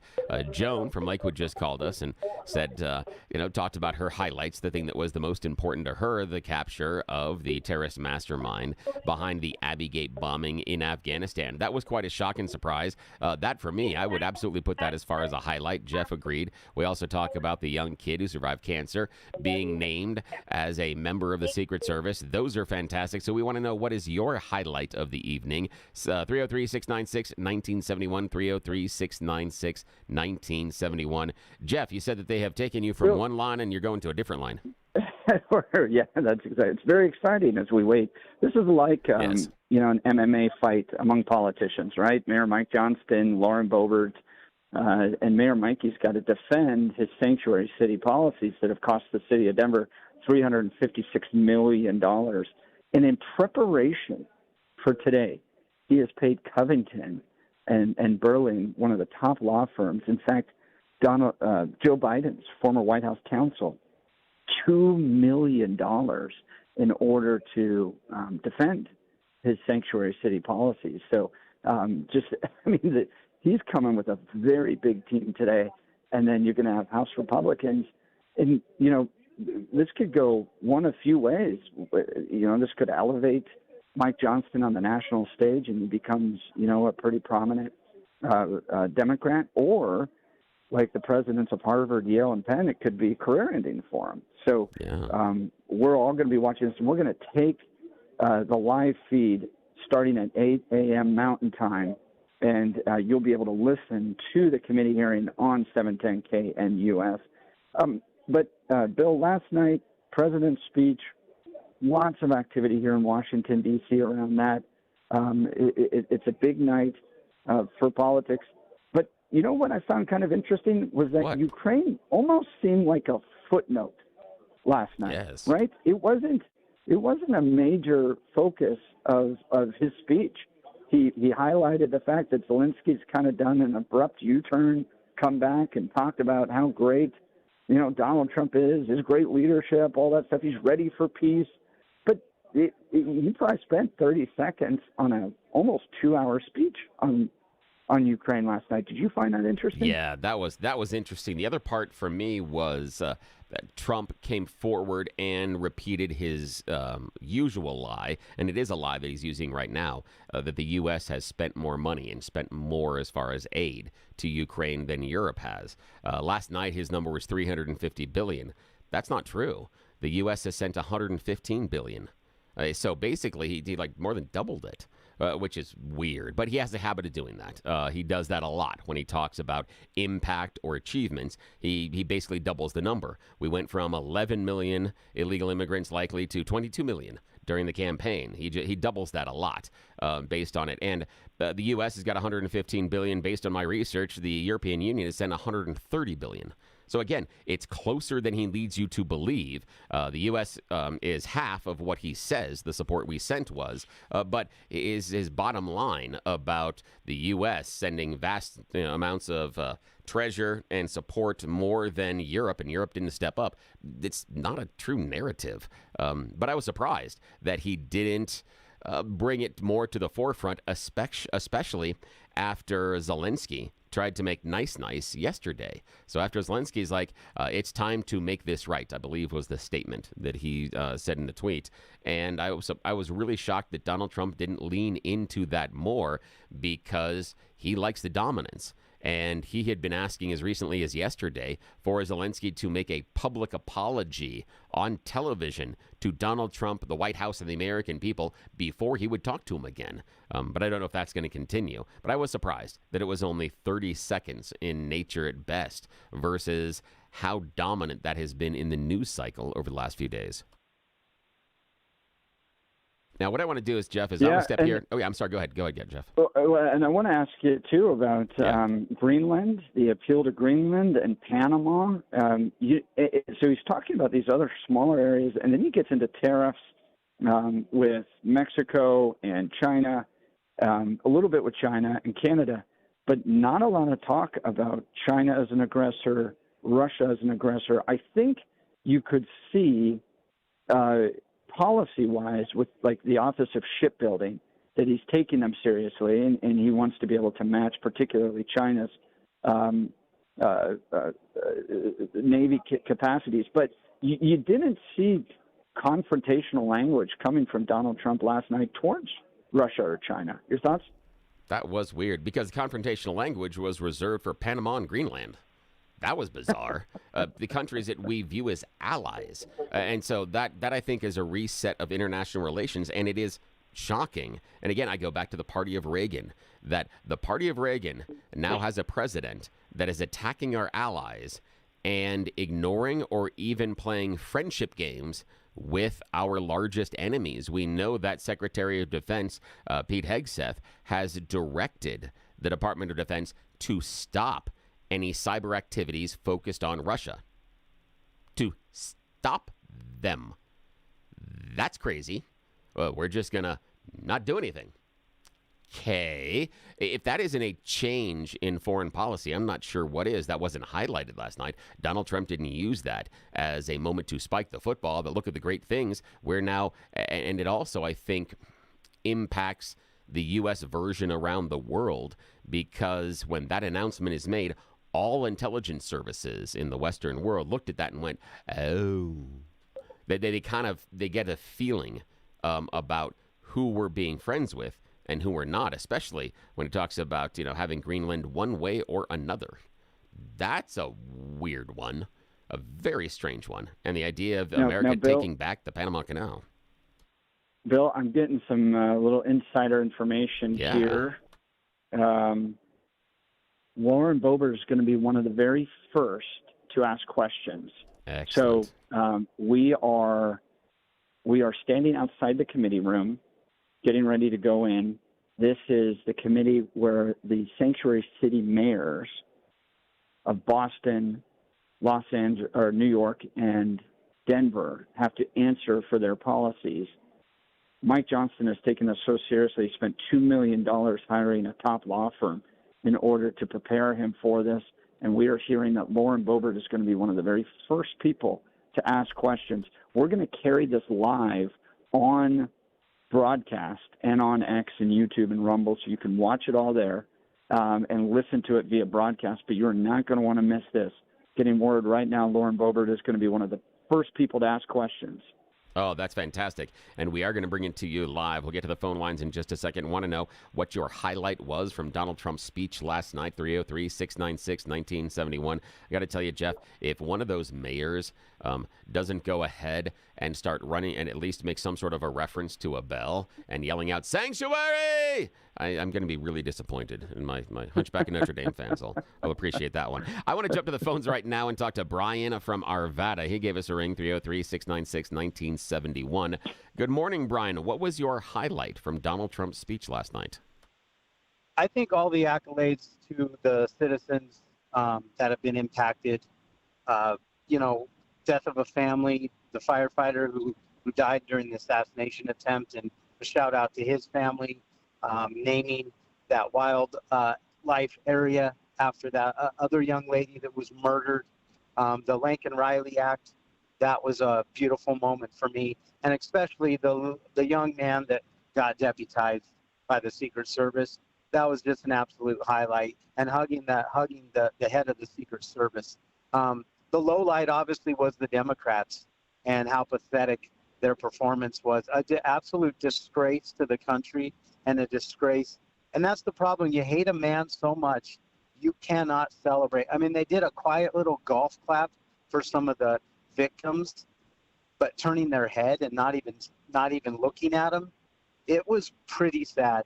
And all the way across, if you're voting for these people, you're voting for disrespect. You're voting for just an appalling display of humanity. I got a question for you, Brian. And that's who the Democrats have become. I got a question for you. Become. Do you hold the same critique on Republicans that disrupted Biden's speech and, in a lesser degree, Obama's speech? Do you hold the same criticism, or is this predicated on party affiliation for you? I hold the same criticism, absolutely. But, Billy, we saw nothing like what we saw last night. My wife is a moderate. She was appalled. My kids aren't even political, and they were appalled. They turned off a lot of people and showed their true colors. Have Republicans interrupted sometimes? Do we hold signs up disrespectfully during a congressional address? No. Do we not clap for people who, if Biden said he wanted to work with us on law enforcement and first responders, Republicans would definitely clap. They wouldn't turn their head and golf clap. That's the difference. Well, here's the thing. That's not even comparable. Well, here's the question. Not even comparable, Billy. Here's the question I have for you, Brian, on that one is the idea of a continuum. If we go back to Joe Wilson and the first time that he yelled at Obama, you lied. What I see is a slow increase in what has been done by the opposite party, the party out of power, over the course of these speeches, that every year you have to have one-upsmanship. You have to do something that's going to create more of a stir than the year before. And so what I would submit is that when we get a Democrat back into the White House, the Republicans will again one-upsmanship. I would not be surprised to see Republicans show up with signs. I would not be surprised to Republicans not applauding. I wouldn't be surprised in a Republican yelling to get thrown out of the House, because there were several Republicans that stood up and yelled at Joe Biden during his previous speeches. So the idea that this is brand new behavior, for me, we've been slow walking this. We have been expecting this, and I think next year there's going to be in one-upsmanship, and a year after that, because in order to get the cameras, in order to get the viral moments, you have to go bigger than you did last year.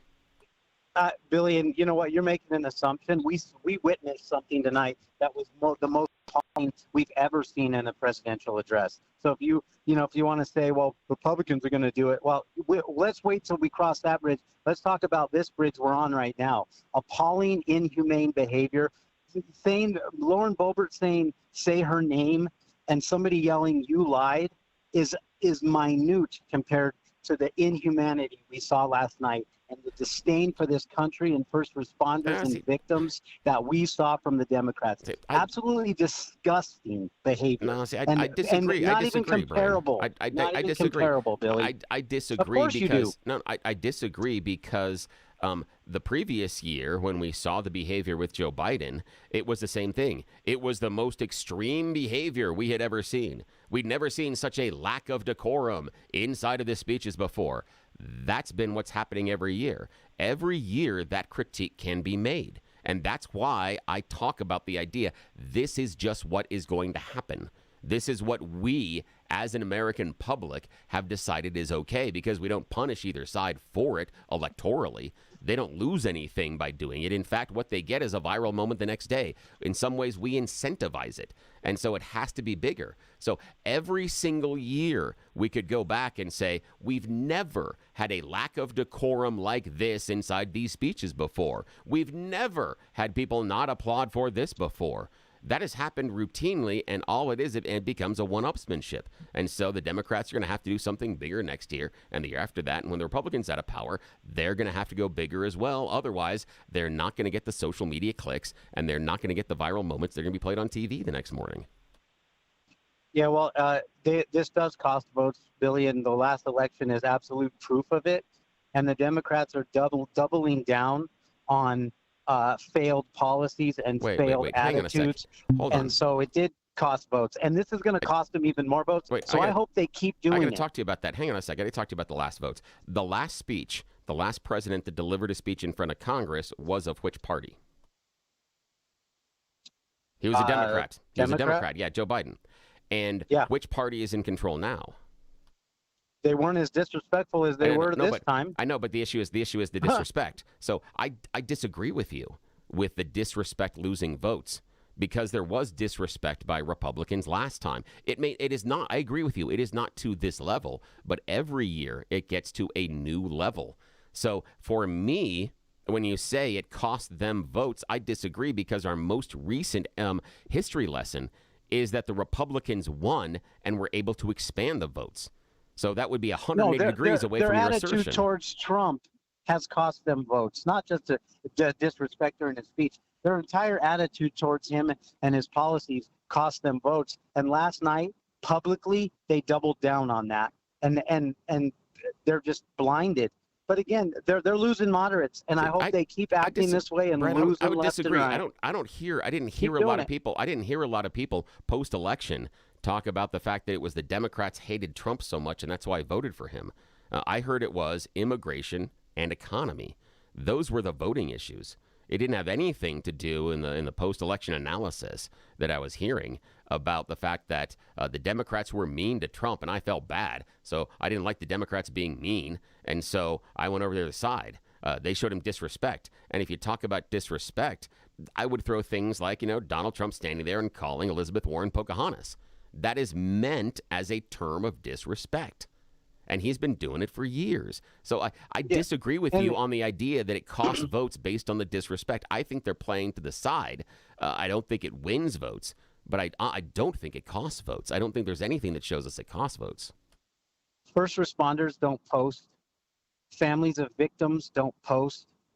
They don't publicly call out these people because they're not worth the salt, their weight in salt, or they're not even worthy to lick their boots. Well, let's talk about first responders and people with proud victims. They don't post things. All they do is they sit there and watch people disrespect their fallen loved ones, and can't even respect a young man who has suffered from brain cancer, from chemicals we don't even know, and we're trying to protect our children from, and they can't even respect that. That's disgusting. I am not familiar and people enough. Don't have to post it to fill it, and it put a shockwave to all the moderates in this country. That is who wants your vote. Okay, let's talk about this, Brian. Let's talk about this, Brian, because you're talking about first responders and respect. Donald Trump talked about defending police and taking actions to defend police while standing in the Capitol, where on January 6th, MAGA supporters beat police officers. Beat them to the point that they were injured, and some of them had to retire based on their injuries. Beat them to the point that some of them have PTSD. So, what do you think if you're one of those? What percentage of the crowd was that, Billy? No. Hang on. What percentage of the crowd? Wait, hang on, Brian. What you were asking? No, Brian. It is a smaller percentage than what was there. But what your premise was that these first responders that see this disrespect from the Democrats are then going to vote for Trump. And what I'm asking you about is, what does it say to those law enforcement, those people that wear the uniform, when Donald Trump inside the Capitol says he's going to protect police, but he pardoned the people that showed up and beat the police? I mean, when he says he's going to protect violence against police, should we assume, based on his actions, that we're going to protect the police against violence until the person committing the violence puts on a red hat? Then that person can be pardoned, correct? Well, I mean, that's just a broad sweep, because the minute people that attack the police after the D.C. cops, who aren't Trump supporters anyway, removed barriers to allow people to go into the Capitol and open doors for them. Brian, you're incorrect. They were Trump supporters. Those are bad cops, number one. No. And bad cops and good cops hate bad cops. Brian, hang on a second. Number two, Billy, the minor amount of violence that occurred towards D.C. police compared to all the people that were there, that's what you want to pick out? Yeah, maybe he shouldn't have pardoned those minute percentage of people. Less than 1% of the people that were there caused violence. He did. Okay, but that's the small amount. He pardoned them. I know, but the small amount gets the attention. And that small amount, it gets your attention, Billy. It doesn't get moderates' attention. Oh, okay. No, so it does not. You don't think moderates were concerned at all about MAGA supporters beating police officers? None? None at all? I think they're more realistic than left-wingers who can say, you know what, this was a small percentage of people. Trump said peacefully go down there. And he also said fight. He said fight 21 times. He said fight 21 times. We don't even know we're Trump supporters. We can go through this over and over again. He said fight 21 times. He said peacefully once. So on balance, he said fight a hell of a lot more times. He also said he was going to be there. He wasn't there. He was standing in the Capitol, the place where police officers were beaten, and then had the audacity to say that he was going to defend police officers.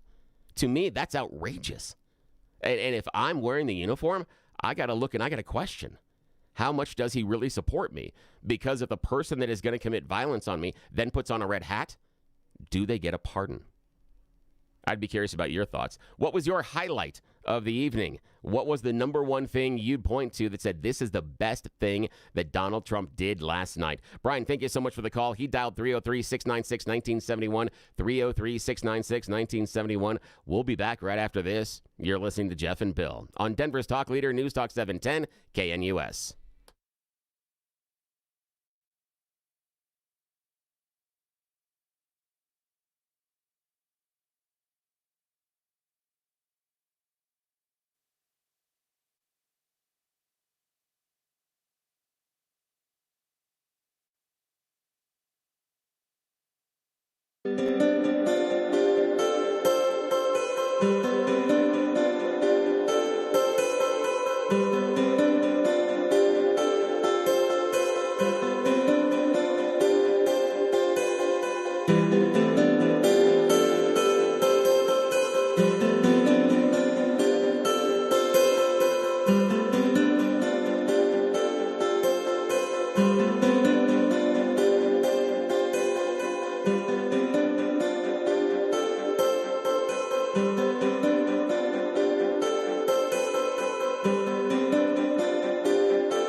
Good morning. You're listening to Denver's Talk Leader Jeff and Bill Show on News Talk 710 KNUS.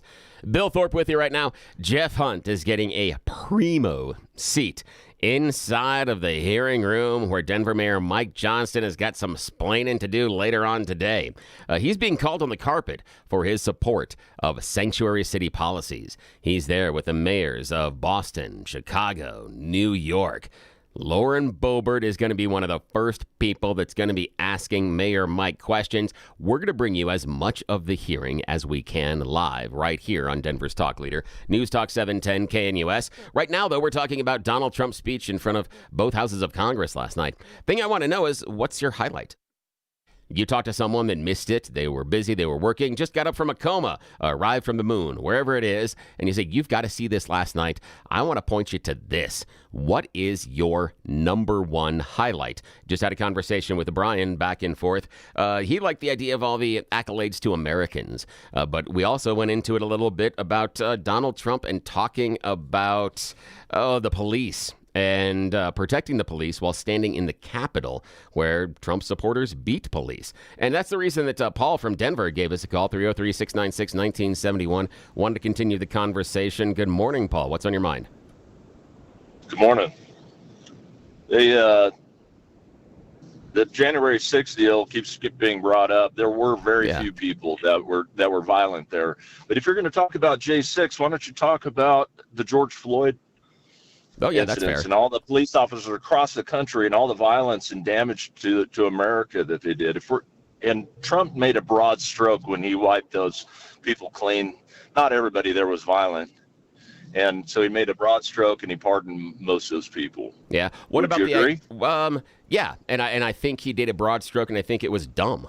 I think it was stupid, and I think it was disrespectful. I think there were absolutely people in that group that could get a pardon, and it seemed reasonable. But then there are others, like the members of the Proud Boys and Oath Keepers. They were convicted of seditious conspiracy. Why they get a pardon? I'm confused, because that's an organized effort to overthrow the government. Those dudes? I totally agree with you about Black Lives Matter, and I think not enough people that were involved in violence with Black Lives Matter were held accountable. I don't think in any way, shape, or form. I think there were 15,000 over the country that were arrested and actually faced charges. There have been several thousand that are serving, 5 to 7 years for certain things they did. But did they get all the people that were agitators? No. And I do agree with you that it is a small percentage of people that were there on January 6th that got out of hand and created the problems for everybody else. But I want to go back, Paul, just for a second and talk about your impression of Donald Trump standing inside the Capitol where police officers were beaten by MAGA supporters and Donald Trump talking about defending the police. What are your thoughts about that? Is there any irony to that statement? Of course, there's a little irony to that, sure. But I think on a broad stroke, he's taking care of the police officers. A lot of people after the George Floyd incident, it was hard to get police officers to even go to work. Nobody was supporting them. They wanted to defund the police all the way across the board. Oh, God, and he's trying to reverse that. He's trying to fix that. Dude, I'm glad you brought up the idea about defund. That was for just phenomenal mistake by the Democrats. That I don't know who workshopped that phrase, but that was just stupid. Nobody wants to defund the police, and it's a dumb statement. Yeah, it's absolutely ridiculous. Absolutely. Now, question about this: I've seen it floated by I'm using this word myself, not yours, Paul. Co-president Elon Musk has floated on his social media site the idea of pardoning Chauvin, the officer who was held responsible for the death of George Floyd. Would you support a pardon of Derek Chauvin? Absolutely not. I wouldn't pardon that guy. He went through the court system, and he's been punished. And something that people forget is that guy was not charged for a hate crime. Good point. The whole country thought it was a hate crime, but the man was prosecuted by a black DA, and he didn't get charged. He got charged for murder, but not a hate crime. Yeah. Dude, Paul, thank you so much. People forget about that. They want to talk about it. They want to make sure it's a race issue because we love to spin up the race issue. Do we ever? Yeah. Yes. Hey, Paul, thanks. Have a Hey, great good day, man. job. I sure appreciate the phone call. Love how Paul thinks. Reasonable. And yeah, he's right. I think he's right about Chauvin not being pardoned. And he's right about not many people on Black Lives Matter being held to account the same way, given the level of violence as well. We're going to check in with Jeff here in just a second. I've got an update from him. But first, we got to pay some bills. Give me a call, 303-696-1971. What do you think about Trump talking about defending police while standing in the Capitol? And what was your highlight of last night? This is Denver's Talk Leader, News Talk 710, KNUS.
morning. You're listening to Jeff and Bill live. This is Bill Thorpe. I am back in Denver. Jeff is in the room. Yeah, we're going to be able to on the YouTube's, Rumbles, Twitters, that places. We're going to share with you a picture that Jeff has. He has got an amazing seat. Yeah, I don't know what kind of karma Jeff has got right now, but dude's got an amazing seat inside. He is going to be right up where the action is when Denver Mayor Mike Johnston has to face the music from Lower and Boebert and the rest of the congressional hearing members about sanctuary city policies. Denver Mayor Mike Johnston is being called on the carpet along with the mayors of New York, Boston, Chicago. We are going to bring you the hearing live. Jeff is in the room, and we will get his eyewitness account tomorrow. He can't talk with us on the phone right now. So we're getting text messages and pictures from him, and just saying that Jeff's in the room, and someone from a TV station with a sport coat stuck in the hall just saying that, you know, who's got stroke, and this is my man Jeff Hunt, and the other guy from the show with the cool sport coat and the big wardrobe budget stuff. No, he's in the hall. He's in the hall. So, yes. Oh, hey, why is that going? That should not be going. Let's stop that. Okay, there we go. That's not good. How did that happen? What is that still playing? I got music that's playing in the background. Speaking of music, what we're going to do is we will start talking about what you expect from Mike Johnston. We're talking about the hearing. I also want to spend some time with you talking about your reactions to Donald Trump's speech in front of a joint session of Congress last night. What was your highlight? What is that moment that you would point to someone and say, hey, you've got to see this, you've got to hear this, you'll be impressed with what our president said. 303-696-1971, 303-696-1971. But first, Blake Olson, news and commentary. Good morning, Blake. Blake Olson. Blake Olson, news and comment.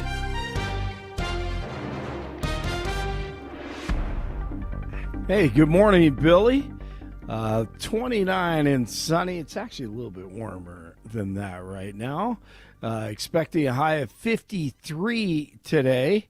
The 7-10 5-day forecast coming up. Our top story, Denver Mayor Mike Johnston will face the House Oversight Committee in a few minutes to discuss sanctuary cities. Jeff is there. And as he reported earlier, Lauren Boebert will ask some of the first questions to the mayors.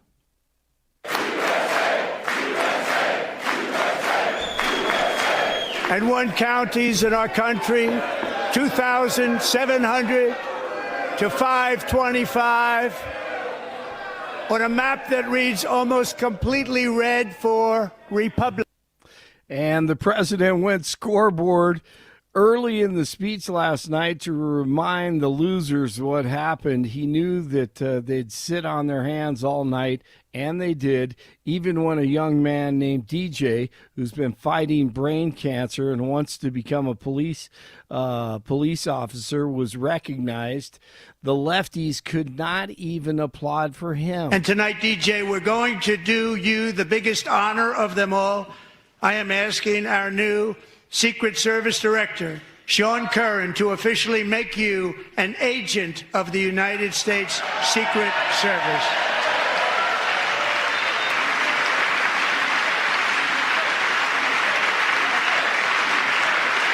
Then he hugged Sean Curran. What a great moment. Unbelievable. And then a rodent named Nicole Wallace had to go on messy NBC and try to ruin the moment. Pretty sick. I think this was a lesson in finding one thing that you let yourself feel. And I let myself feel joy about DJ. And I hope he's alive for another, 95 years, right? And I hope he lives and the life he wants to live. He wants to be a cop. He knows what he wants to do. And maybe when you have childhood cancer, that crystallizes for you. And I hope he has a long life as a law enforcement officer. Oh, wow, but I hope he never has to defend the United States Capitol against Donald Trump's supporters. And if he does, I hope he isn't one of the 6 who loses his life to suicide.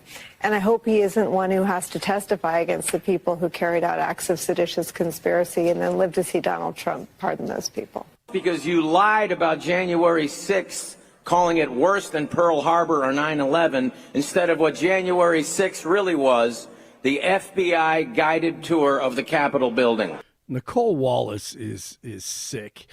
Democrats are out of touch with reality, and how do Americans feel? To the results. What was your reaction to Trump's speech? 44% of speech watchers in our instant poll tonight say they had a very positive reaction to Trump's speech. 25% somewhat positive, 31% negative. But it still blows me away what has occurred, especially the last 4 years alone. And we have ended weaponized government where, as an example, a sitting president is allowed to viciously prosecute his political opponent, like me. How did that work out? Not too good. Not too good. One of the great moments. It was the longest address ever to a joint session of Congress. He talked about bringing Ukraine to the bargaining table with Russia, sweeping tax cuts, energy independence, getting rid of woke in government. VP Vance is headed to the southern border today. He'll visit Eagle Pass, Texas. Tariff compromise deals with Mexico and Canada could be announced soon. That's according to Commerce Secretary Howard Lutnick. He said the possible agreements would see a scale back of the 25% tariffs on imports from Canada and Mexico that went into effect Tuesday. Good. Canada coming to their senses. A bounty hunter is heading to prison after allegedly kidnapping and assaulting a woman he was supposed to take into custody. 49-year-old Jesse Wagner was sentenced to 5 years behind bars Friday in Jefferson County. He accepted a plea deal in January that dropped all charges except weapons possession by a previous offender and illegal use of a stun gun. LeBron becomes the first player in NBA history to score a combined 50,000 points in the regular season and the playoffs. The Nuggets and the Kings tonight, 23 in Brighton, 24 in Centennial, 26 in Denver. Jeff and Billy continue. Blake Olson, News Talk 710 KNUS.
Only a fantasy this morning where Mike Johnston has paid a silk stocking law firm in D.C. to prep him to face Lauren Boebert and the rest of the congressional committee that is asking questions about Denver's sanctuary city policy. Jeff Hunt, my partner, is live in D.C. He's in the committee room. He is sitting down. He's got a primo seat. I don't know, what kind of karma he's got, but it's absolutely amazing. So he's going to be texting me information, and we are going to bring you some of the information and some of the testimony from the committee hearing when it gets started. Until then, you are stuck with me. Yes, my apologies. This is Denver's Talk Leader, News Talk 710 KNUS, the Jeff and Bill Show. I'm Bill Thorpe, still here in Aurora, while Jeff does all the political stuff back in D.C. And I'm just saying that Jeff was in the room and stuff, and there's another show with the guy that wears a sport coat in the evening, and he was in the hall. So we got in the room, and the other guy's stuck in the hall. Now he's going to be in the room. He'll be in the room. He'll be in the room. But we were first. Nah, I like that. I like that one a lot. We're talking about Donald Trump and the speech last night between the joint session of Congress and what you saw as highlights, what you liked. If you had a friend that missed it, what would you tell them they have to watch? Joan from Lakewood called us and said she really loved the moment when Donald Trump announced the capture of the terrorist mastermind behind the Abbey Gate bombing that took the lives of American soldiers and injured up to 42 people. Paul called us and talked about BLM and protests and had some questions about when he was talking about protecting cops. And then Brian talked about the accolades to average Americans. And we've also been talking about the optics that we've seen from many of the Democrats not standing, Al Green standing up and actually getting kicked out of the session. I'm wondering if that is going to come back. Will the Democrats decide to extract their pound of flesh the next time they're in charge and kick the first disruptor out of the session the same way? I think that is highly likely the next time. And I don't think they have to do what Al Green did, which was disrespectful and absolutely was interrupting Donald Trump and should not have been doing it. But I don't think the bar is going to be that high. I think the Democrats will look for anything like you sneeze too loudly, get out of here, kind of a thing. Also, do you think that those protests, the Democrats are winning any votes? What I appreciate of both Paul, Joan, Brian that called in earlier today was the idea that it was incredibly disrespectful and it's a bad look when the Democrats didn't stand up and applaud the young 12-year-old that was named a member of the Secret Service after surviving brain cancer. That's just not right. And I can't for the life of me figure out why any politician couldn't celebrate that, why you couldn't have the decency to stand up and applaud. You're not necessarily applauding the Trump administration. You're letting this little boy have a moment. And what makes me the most upset, and I haven't shared this right now, is that what makes me the most upset is you've got a 12-year-old and his memory from that day, something he's going to be able to tell, God willing, his kids and grandkids about. Part of the image of that is half the chamber on their butts. That resonates. That's a memory that he's going to carry with him. And that hurts because it should be a memory of him being celebrated by the entire chamber. How cool was it that both sides stood up and they both cheered for me and they didn't. The Democrats, in my opinion, in an instance of moral failure, didn't stand up and applaud the young boy. But I also think that this is where we are. This is where we are getting with our politics right now, that you can't applaud something in this type of a scenario that the other party is doing, even if it is celebrating a boy who has beaten brain cancer and giving him something that he desires. It's a make-a-wish moment for the kid, and you can't applaud that. I mean, I'm a professional wrestling fan. Imagine if, one of the wrestling shows brought out a Make-A-Wish kid and half the crowd booed him. That's what I got out of it. It was bad form by the Democrats, amongst a whole bunch of other things. But sadly, I think this is where we're going. I think that those type of things are what's getting attention. Those type of things are what we see on TV and on social media the next day. And so that's how you gain traction. You gain traction not by acting like a reasonable adult. You gain traction by acting like a middle schooler. And I think that every year you're just going to have to one up what's going to happen, because otherwise it doesn't get attention. If the Democrats next year with Trump's speech don't make an equal sort of an outburst, it's not going to get attention because of what it's being judged against. And I think that's a problem. When we talk about the idea of the degradation of decorum and the degradation of our politics and how we approach things, I think that's part of it, because these are the things that we pay attention to. And yeah, do I admit that the show this morning, I'm part of the problem? Oh, hell. Yeah, absolutely. But if you've been listening long enough to the Jeff and Bill show here on KNUS, I'm part of a lot of problems. Yeah, I'm sort of the problem child of the Salem radio family. Give me a call, 303-696-1971, 303-696-1971. There were some things last night as we were waiting for the committee hearing to start. Denver Mayor Mike Johnston going to have to justify being a sanctuary city and justify those policies in front of Congress. Committee hearing, granted. But of course, what do we expect here? We're going to expect the same thing we saw last night. The Democrats are going to come out and pat Mayor Mike on the head and talk about why he's the bestest and most wonderfulest boy and how they're super proud of him. And if we could give you a gold star and a plate of milk and cookies and give you a tuck you in at night, we would.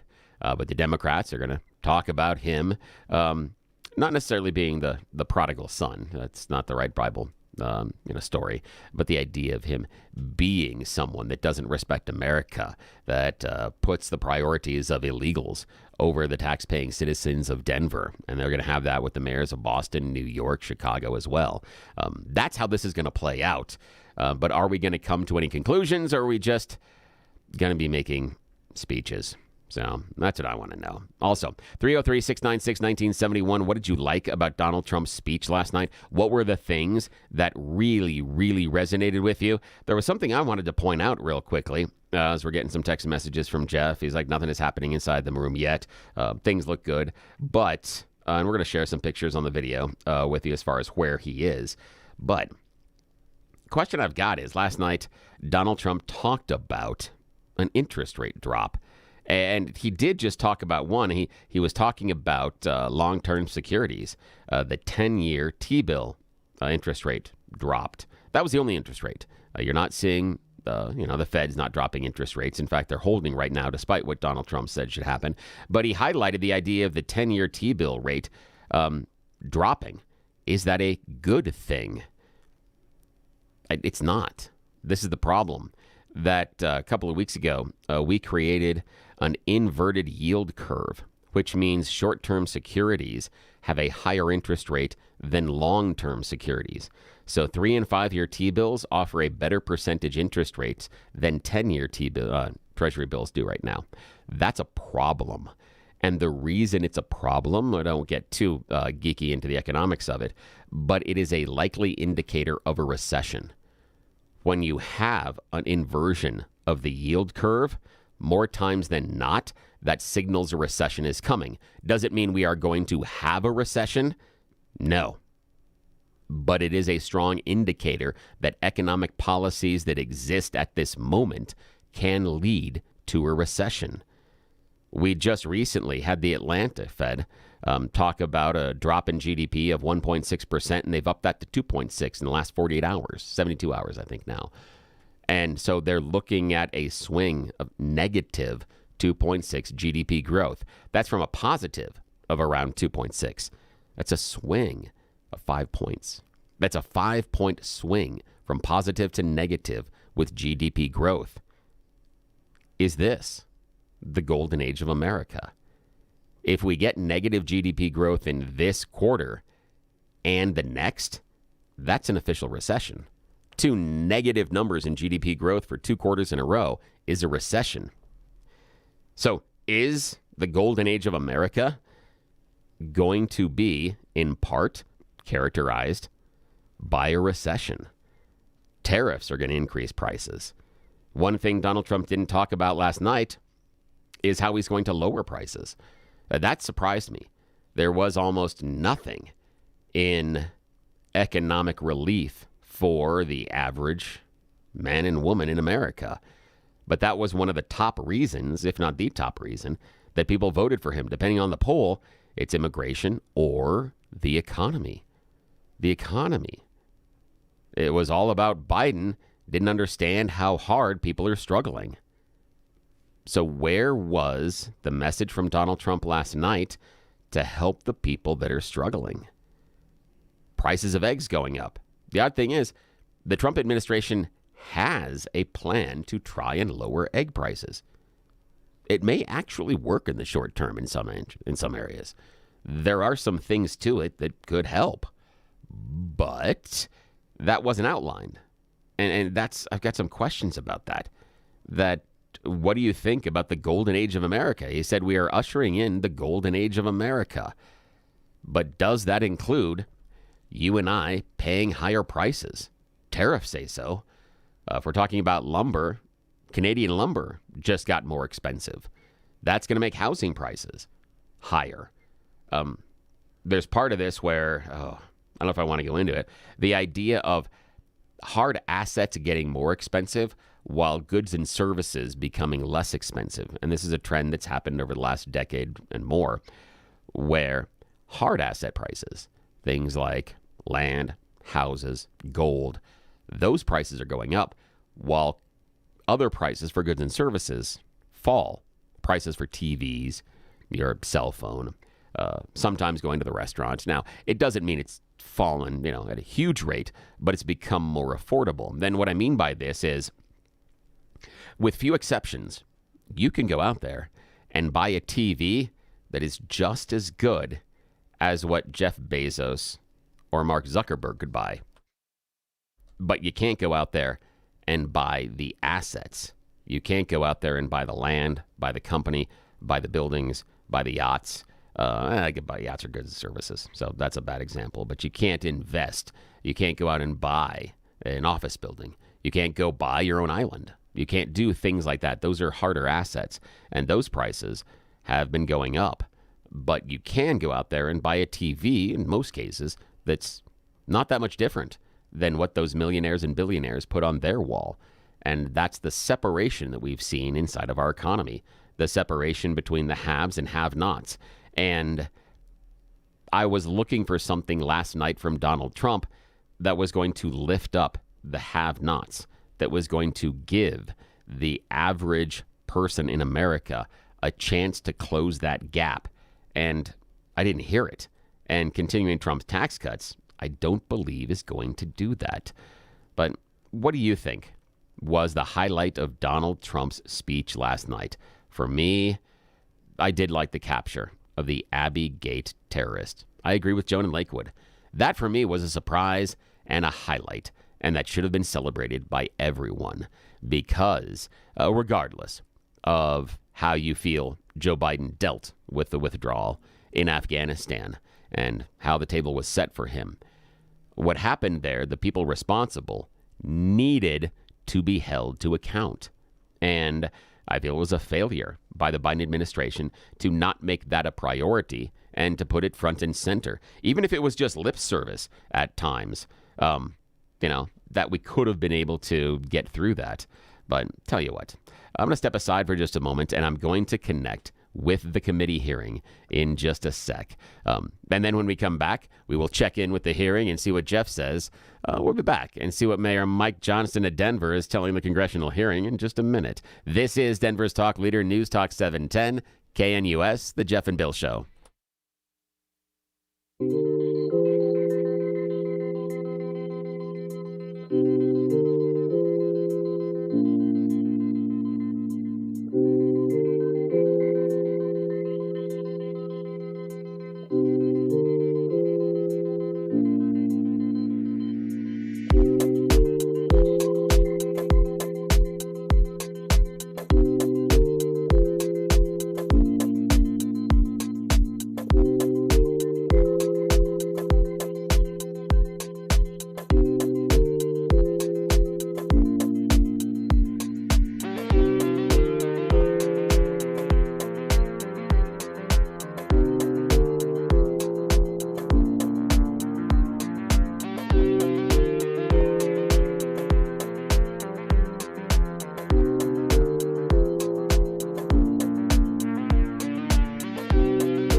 there, this is Bill Thorpe, Jeff and Bill Show. Jeff is live in the Congressional Committee room where Mayor Mike Johnston is about to give his opening statements. We are going live to Washington, D.C. on 710 KNUS.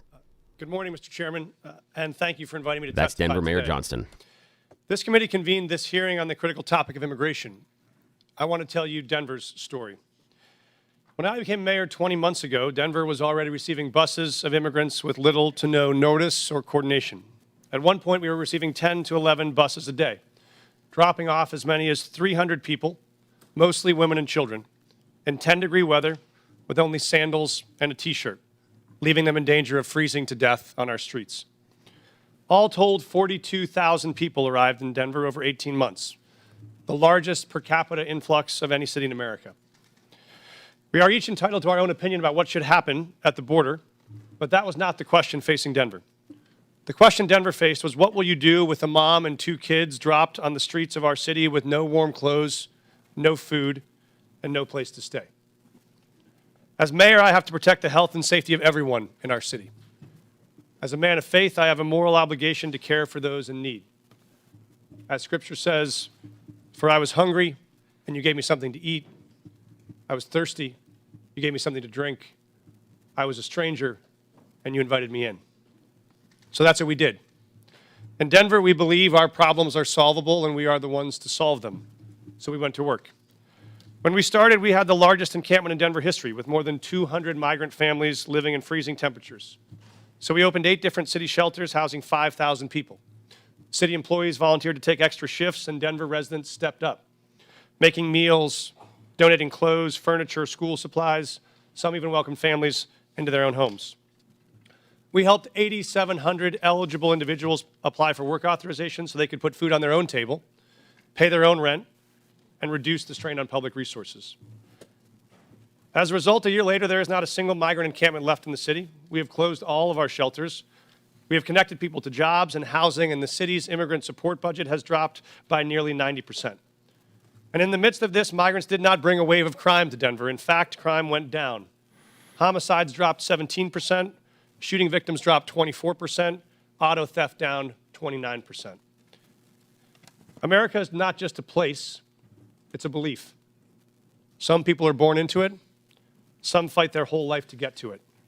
It's a belief that all are created equal. It's a belief that it doesn't matter where you came from if you're willing to fight hard enough. Julian Becerra's parents believed that. So they brought him to this country from Mexico when he was 10. They taught him respect, and they taught him to love and serve his community. As an adult, he decided the most honorable way to serve his community was in uniform. So he enlisted in the Air Force. Then he served as a sheriff, then finally as a police officer, where he served with distinction until one day he was pursuing a criminal on a dangerous bridge and fell to his death. In the midst of the immigration crisis, I attended the Fallen Officers Memorial as I watched officers hand Officer Becerra's 10-year-old daughter a folded American flag. I watched her cry as she wrapped her little arms around that flag and holded it tight the way she wished she could hold her dad, but never will again. For the rest of her life, she will cherish that flag, that American flag, because it is the country that her dad loved, it is the country he chose, it is the country he served, it is the country he gave his life for. So if we want to tell the story of what impact immigrants have in America, we must tell the full story. That story must acknowledge that this country is lucky to have people like Julian Becerra, who love this country enough to risk their lives to keep us safe, to keep all of us safe. When buses started showing up filled with migrants, some in my city were afraid, just like I'm sure some of your constituents are afraid.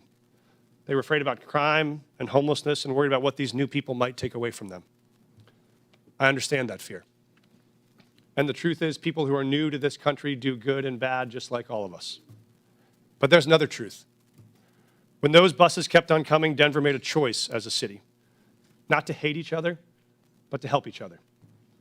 Not to turn on each other, but to turn to each other. And see if together we could solve a problem that felt bigger than any one of us. And that's what we did. It wasn't perfect, and it required sacrifice from all of us. But in the end, Denver came out stronger and closer than we were before. Because Americans expect us to do more than point fingers. They expect us to solve problems. Denver Mayor Mike So if Denver Johnston can find a way to put aside our ideological differences long enough to manage a crisis we didn't choose or create, it seems only fair to ask that the body that is actually charged with solving this national problem, this Congress, can finally commit to do the same. Thank you, Mr. Chairman. Thank you. I now recognize Chicago Mayor Johnston. Thank you. Thank you, Chairman Comer. Thank you to the ranking member. We're going to stick with this for just a second. You're listening to the Jeff and Bill Show live committee hearing. That was Denver Mayor Mike Johnston on 710 KNUS. The third largest city in the nation. Established by a black Haitian man and a Potawatomi woman, Chicago is and always has been a proud city of immigrants. Generations of new arrivals, including the descendants of the enslaved during the Great Migration, created a vibrant city where 1 in 5 residents is foreign-born. Each day, I wake up to serve every one of Chicago's 77 unique neighborhoods and those who live in our great city. As mayor of Chicago, nothing is more important to me than the safety and well-being of all residents. And since I was elected, my administration has been laser-focused on creating and implementing public safety initiatives that protect all Chicagoans. We launched the People's Plan for Community Safety, which builds trust between communities and law enforcement by prioritizing transparency and violence intervention. We established a dedicated robbery task force that reduced robberies by 25% citywide. We added over 200 detectives, increasing the clearance rates on our cases. And we've updated police equipment and technology so that our police officers have the tools they need to effectively prevent and fight crime. Our efforts to improve public safety by building trust with and investing in our communities are working. Violent crime is down in Chicago. The city ended 2024 with its lowest homicide rate in 5 years. The city is also safer because of our Welcoming City Ordinance. That law makes sure that the city's police resources are focused on our local priorities. In fact, the 40 years of Chicago's leaders have recognized that our policies toward civil immigration matters help to prevent and solve crimes. Put simply, any actions that amplify fears of deportations make Chicago more dangerous. Those fears cause witnesses and victims to avoid cooperating with police. The cooperation of all people, regardless of their immigration status, is essential to achieving the city's goals of reducing crime and pursuing justice for victims. When there is trust between city's residents and the police, undocumented immigrants come forward to report crimes to local law enforcement and provide information that helps the police solve those crimes. And now, I know there are myths about these laws, but we must not let mischaracterizations and fear-mongering obscure the reality that Chicago's crime rates are trending down. We still have a long way to go, but sensationalizing tragedy in the name of political expediency is not governing, it's grandstanding. Every violent crime is devastating, but scapegoating entire communities is not only misleading, it is unjust and it is beneath us. So let me be clear. Chicago's Welcoming City Ordinance and our other laws and policies do not lead to more crime. They do not prevent cooperation with federal law enforcement on criminal matters. And we do not harbor criminals. We arrest them, often because of laws that allow residents to feel safe helping the police. As mayor, I'm building a Chicago that embodies the dream of my father had when he came from Salis, Mississippi during the second migration, a Chicago that invests in housing, healthcare, jobs, and education. And that's why we've increased safe and stable housing by adding almost 4,000 more units, expanded access to health care by opening 3 mental health centers, and focused on getting our young people well-paying jobs, with summer jobs increasing by 45% since I've taken office. Our local partnerships have built a solid foundation, a better, stronger, and a much safer Chicago. We need this body's support for these efforts. We are ready to partner with you on the measures we know promote trust and create sustainable public safety. And to the people of Chicago and all hardworking people across this great nation, these values are our North Star, the drinking gourd we follow to a better future. We will not live in fear. It is not our portion. We will not go back. I do look forward to answering the questions of this committee. The Jeff and Bill Show live. You're listening to the Congressional Committee hearing about sanctuary cities. Mayor Mike Johnston of Denver spoke earlier. Chairman Comer, Ranking Member Connolly, and members of the committee. This is the mayor of Boston. My name is Michelle Wu. I am the daughter of immigrants, and since November of 2021, I have had the honor of serving as mayor of Boston. I'm proud to be here on behalf of our city, the police officers, first responders, city workers, the faith leaders, teachers, parents, and neighbors who partner every day to make Boston the safest major city in the nation. And I'm proud every day to work alongside the greatest police commissioner in the nation, Commissioner Michael Cox. Every year since I took office, we've set a new record low for gun violence in Boston. Last year, Boston saw the fewest homicides on record in the last 70 years. Those are the facts. And behind these record lows are historic highs. The most ever young people working paid summer jobs, the most pre-K seats at no cost to families, the most affordable housing built in a generation. We have invested in the kinds of opportunities that cultivate prosperity and eradicate crime. And the laws on our books promote the kind of community trust that keeps all of us safe. In Boston, our police department resources and taxpayer dollars go towards preventing and solving crimes. And when it comes to criminal matters, the Boston Police partner every day with state and federal law enforcement.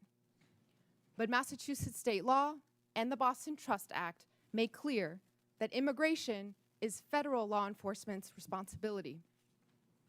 We are the safest major city in the country because our gun laws are the strongest in the nation, because our officers have built relationships over decades, and because all of our residents can trust that when they call 911 in the event of an emergency or to report a crime, help will come.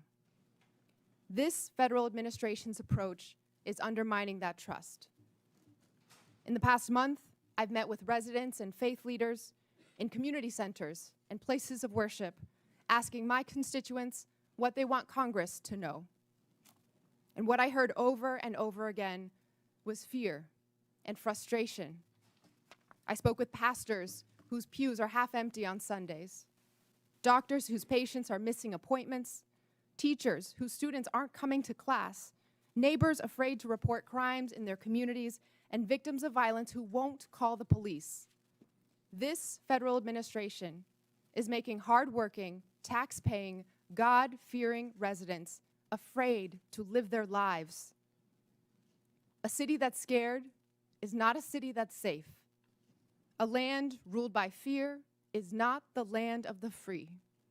Next month, Boston will celebrate 250 years of our nation's freedom. And in every one of those years, Boston has welcomed the world to our shores. From the English immigrants fleeing religious persecution, to the Irish forced out by famine, to the families from Haiti, the Dominican Republic, Cabo Verde, Vietnam, and so many more who call Boston home today. We are the safest major city in the nation.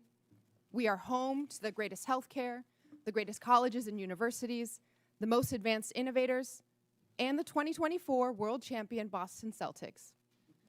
We are the cradle of democracy and the city of champions. We are all of these things not in spite of our immigrants, but because of them. 1 in 7 signers of the Declaration of Independence were immigrants. On the last 4 Red Sox rosters to win a World Series, 1 in 5 were immigrants. Of all the faculty at Boston University to have earned a Nobel Prize, all but 1 were immigrants. Today, 1 in 4 Boston residents were born somewhere else. Most have jobs, many have kids. All of them chose this country as their home because, like my mom and dad, they believe that here, where you've been doesn't limit where you're going. The strength of your character has nothing to do with the color of your passport. And how hard you work matters more than where you were born. That wherever you're from, if you pitch in, look out for your neighbors, and cheer for the home team, you can build a better future here for the people you love. So to every one of my neighbors back in Boston, know this: you belong here. This is your home. Boston es tu hogar. Boston, 是la calle. 这是你的家. This is our city. We are the safest major city in the nation because we are safe for everyone. Thank you. Thank you. I now recognize Mr. Beer for his opening statement. Chairman Comer, You're Ranking listening Member to Connolly, the and distinguished Congressional members of hearing the on committee, sanctuary thank you for the cities. opportunity Denver Mayor to Mike Johnston testify. spoke earlier. This is The 710 Cato Can Institute's US. half-century of independent research demonstrates that people of all races, religions, and birthplaces can thrive in a free society. Liberty must be protected, both from over-intrusive government and from private violence. Unfortunately, the president's chaotic, indiscriminate deportation plan does the opposite. It harms public safety, threatens Americans' rights, and undermines the successful integration of America's immigrants into its society and economy. The president's first action was to rescind the requirement that ICE target public safety threats first. He has ordered that millions of vetted immigrants be stripped of lawful status and deported. He is even attempting to deport the U.S.-born children of people without permanent status. This flagrantly unconstitutional act effectively orders a series of crimes, wrongful arrest and imprisonment, civil rights violations, and unlawful deprivation of voting rights. Never before in American history has a president sought the power to strip potentially tens of millions of Americans of their constitutional rights. The president is also explicitly asserting the authority to ignore any law passed by you, Congress, that provides due process for people accused of being in the country illegally. The administration has repeatedly misled you and the public about who it is targeting, stating it would focus on public safety threats, that only the worst of the worst would be sent to Guantanamo Bay, and that every person it had arrested had a criminal record. We now know that most ICE arrests since the inauguration have been of people without a criminal record.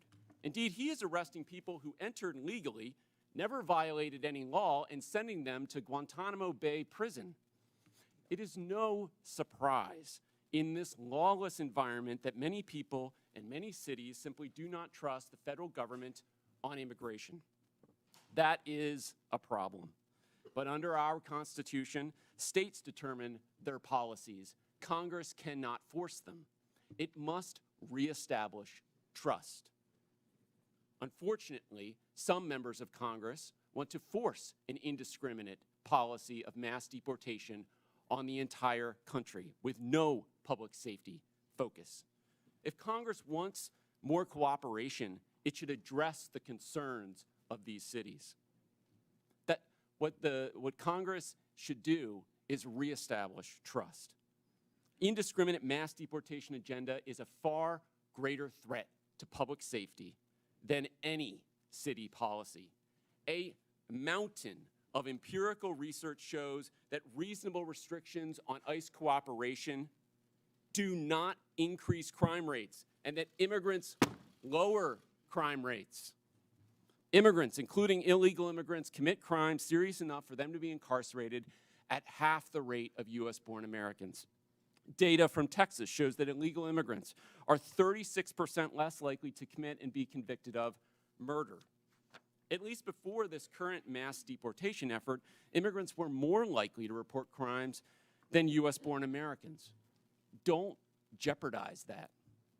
Mass deportation is diverting law enforcement resources away from obtaining justice for victims.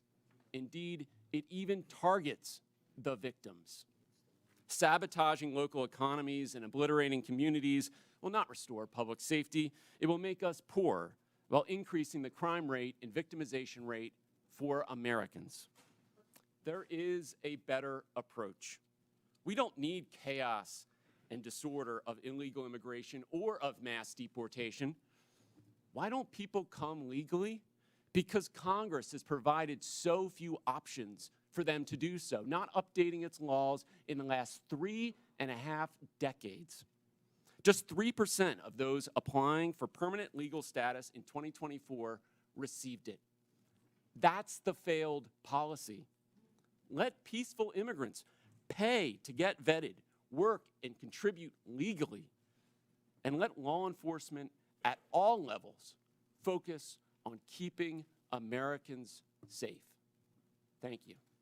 That's David Breyer, Cato Institute. You're listening to the congressional hearing about sanctuary city status. Denver Mayor Mike Johnston is there. This is 710 KNUS. Members today that are going to ask questions. So I'm going to strictly enforce the 5 minutes. I'll hit the gavel if anyone's still okay, between you and me, let's see if he enforces that. Allow the witnesses to answer the question, but let's please be mindful. We have a lot of questioners today for this very important hearing, and again, we thank the witnesses. I'll recognize myself to begin questions for 5 minutes, and I have limited time, so I want to start with a simple yes or no question, and I'm going to hold you all to that because after the now I know that Lauren Boebert is going to be asking questions. Comer said that he's got 5 minutes right there, so we are going to step aside to make sure. Oh, wait, he's asking Mayor Johnston. Hang on. From assisting and cooperating with any investigation, detention, or arrest procedures related to federal immigration laws. The city also stated that federal immigration authorities shall not be granted access or allowed to use the secure areas of any city or county jail. Mayor Johnston, is Denver a sanctuary city? A lot of folks use that term. Yes or no? Sorry, Mr. Chairman. Folks use that term differently. I can tell you what Denver does. We do not. Okay, I take that as a yes. Mayor Johnston, no, yes or no? I take that as a yes. Mayor Johnston, on March 10th, 2023, you posted on That was interesting. I know Lauren Boebert is coming up, so we're going to step aside. You're listening to the congressional hearing live from Washington, D.C. My partner, Jeff Hunt, is in the room. We'll get his reaction tomorrow. This is Denver's Talk Leader, News Talk 710 KNUS.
to Denver's talk leader, the Jeff and Bill Show on News Talk 710 KNUS. We are bringing you live coverage of the congressional hearing about sanctuary cities. Denver Mayor Mike Johnston is in the room.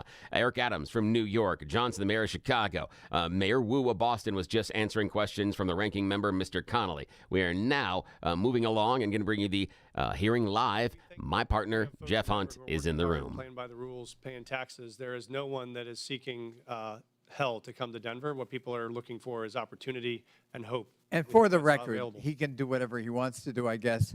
But the fact of the matter is you absorbed on a per capita basis the largest immigration a year or two ago, and you indicated that your crime rate actually fell. It didn't increase. Is that correct? That is correct. Crime is down in Denver. We have homicides down 17%. Violent shootings are down 24%. And in Boston, I'm sorry, I've got limited time. Mayor Wu, same thing in Boston. The Boston crime rate has been falling, correct?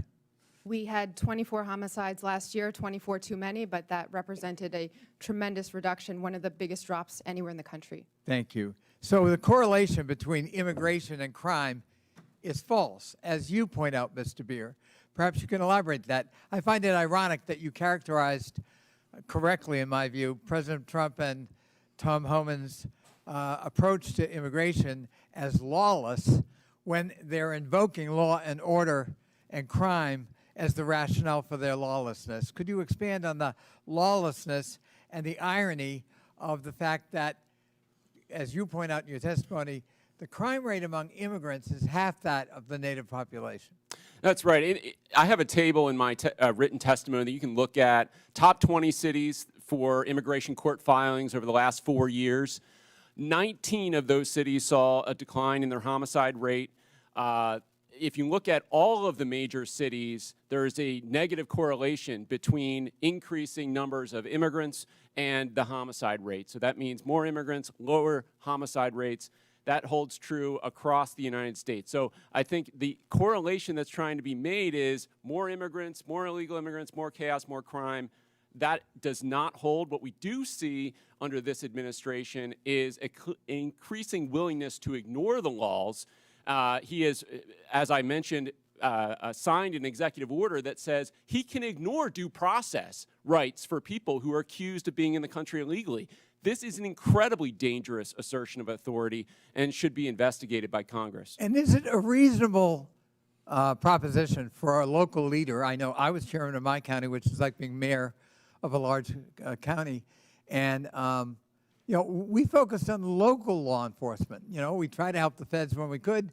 We were cooperative where we could be, but our job was local law enforcement. And there is a clash when ICE behaves this way, and I described some horrible incidents. It instills fear in the immigrant community, and it fosters non-cooperation rather than cooperation, which is the mandate of each of these leaders, is it not?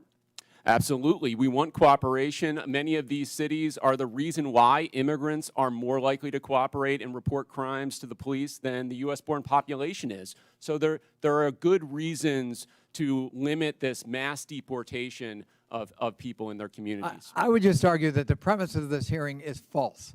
We have local law enforcement cooperating with the local political leadership, and it's working.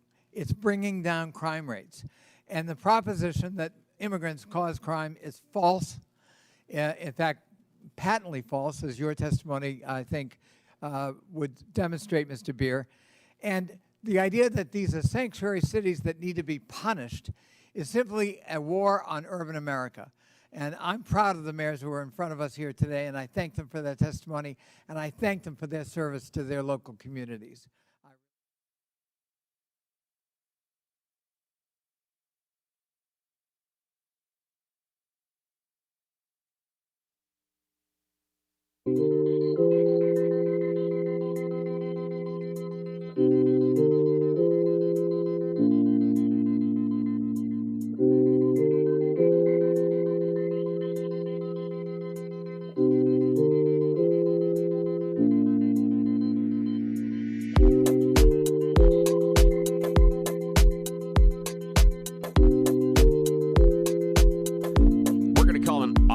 We're going to call an audible here. I am going to switch back to the hearing. Hang on a a sec here. All right, we're going to call an audible. Lauren Boebert is asking questions right now in the committee hearing. We're going back to Lauren Boebert live. Detainers, end quote. I've demanded Governor Jared Polis and the Colorado State Legislature to repeal them. Douglas County has led on a lawsuit to get those laws repealed. So, Mr. Mayor, would you join me today in calling and demanding that these sanctuary policies, these Colorado state laws, be repealed? Thank you, Congresswoman. Yes or no, Mr. Mayor? Pardon? Yes or no? Will you join me? I do not believe the detainer law needs to be changed. I can tell you what Denver Okay, does so you right now. don't want them to coordinate with ICE, but yet you're blaming the state of Colorado for those policies. It's a statewide law. It's not a Denver law, and you're blaming the state of Colorado for the law, yet you will not call for that law to be repealed, correct? Yes or no? We do coordinate with ICE presently. I'm happy to tell you what we do on that. So we've honored detainer requests more than 1,226 times over the last What about years. before a warrant? There are many issues before a warrant. So what happens is if ICE sends us a detainer request, Well, you have local law enforcement officers, Mr. Mayor, who are unable to coordinate with ICE to even get the initial warrant. They aren't allowed to tell them that they are illegal aliens. So unfortunately, you won't join me in asking for this law, demanding that this law be repealed. So let's keep going. In 2017, Denver passed an ordinance that ensured any city employee who spoke with federal immigration authorities would be fired, among other policies that have led to local and national media outlets to call Denver a sanctuary city. So now let me ask you, would a city employee be fired for communicating with anyone from the EPA? Right now, Congresswoman, our policy is we don't ask people's status. Would any city employee be fired for communicating and coordinating, talking with an agent from the EPA, a federal employee? Not to my knowledge, Congresswoman. What about Health and Human Services? Would they get fired for talking with someone from Health and Human Services? Not to my knowledge, Congresswoman. So they would only be fired for talking to federal law enforcement officers? No, that's incorrect, Congresswoman. This is an ordinance city employees do, Denver in fact, passed in 2017, Mr. Mayor. Our city employees do, in fact, communicate with ICE. We do coordinate on multiple things with ICE. For instance, if there is a violent criminal warrant in the city, we pursue that we're warrant talking together. before the warrants, Mr. Mayor. There are issues happening before warrants are issued, and local law enforcement officers are unable to coordinate because there is no warrant. And your ordinance says that a city employee would be fired for communicating with federal law enforcement. So you've been mayor for 600 days. Have you ever called for that ordinance to be repealed? We are not unable to coordinate with ICE right now. We're in communication with ICE right now. Only if there is a warrant, but I'm talking prior to the warrant. We wouldn't have a reason to coordinate. Because you don't know if they're illegal, because you are unable to coordinate until there is a warrant. So that's why this ordinance needs to be repealed. So now the 600 days, there's been no time to ask for this to be repealed. You did have a newcomer's playbook, 25 pages. You had time to put that together. And you had time to agree with the city council to authorize up to $2 million to pay Joe Biden's former lawyer, his law firm, to help cover your ass for Denver's sanctuary city policies for this hearing, correct? Thank you, Congresswoman. We have counsel. Did you authorize that spending? We have counsel to support this committee's investigation into any documents you may have. That is a year-long contract for the 13,000 city employees. And your budget you may request documents from. Seriously declining. Denver Magazine reported that Denver has spent $7.5 million on shipping illegal aliens to other destinations. Mayor Adams, did Mayor Johnston ever coordinate with you and tell you that he was shipping illegal aliens to your city? We coordinated in communication around the entire asylum seeker issue in our cities. So I've heard that Denver crime went down. Well, Aurora's crime went up because you were also shipping them to Aurora. And we have documentation that I don't have time to discuss here in this hearing that proves you were shipping illegal aliens to Aurora. Their crime was increasing while you were hiding under laws that you will not demand be repealed, ordinance from your city. And then crime was going up from Trinidad Aragua gangs vandalizing apartment owners. Thank you, Mr. Chairman. and I hope that we can get this We have a resolved in 5-minute Colorado. rule, Mr. Chairman. Chair, gentlelady's time's expired. Chair recognizes Ms. Norton from Washington. All right. Now, what we're going to do after Lauren Boebert finished grilling Denver Mayor Mike Johnston, we need to finish a commercial break, and then we will check in with Blake Olson, news and commentary. You are listening to live coverage of the Sanctuary City congressional hearing. My partner, Jeff Hunt, is in the room. I'm Bill Thorpe. This is Jeff and Bill on Denver's Talk Leader, News Talk 710, KNUS.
Bringing you live coverage on the Jeff and Bill show of the congressional hearing about sanctuary cities. Denver Mayor Mike Johnston is there. Eric Adams, mayor of New York, is there.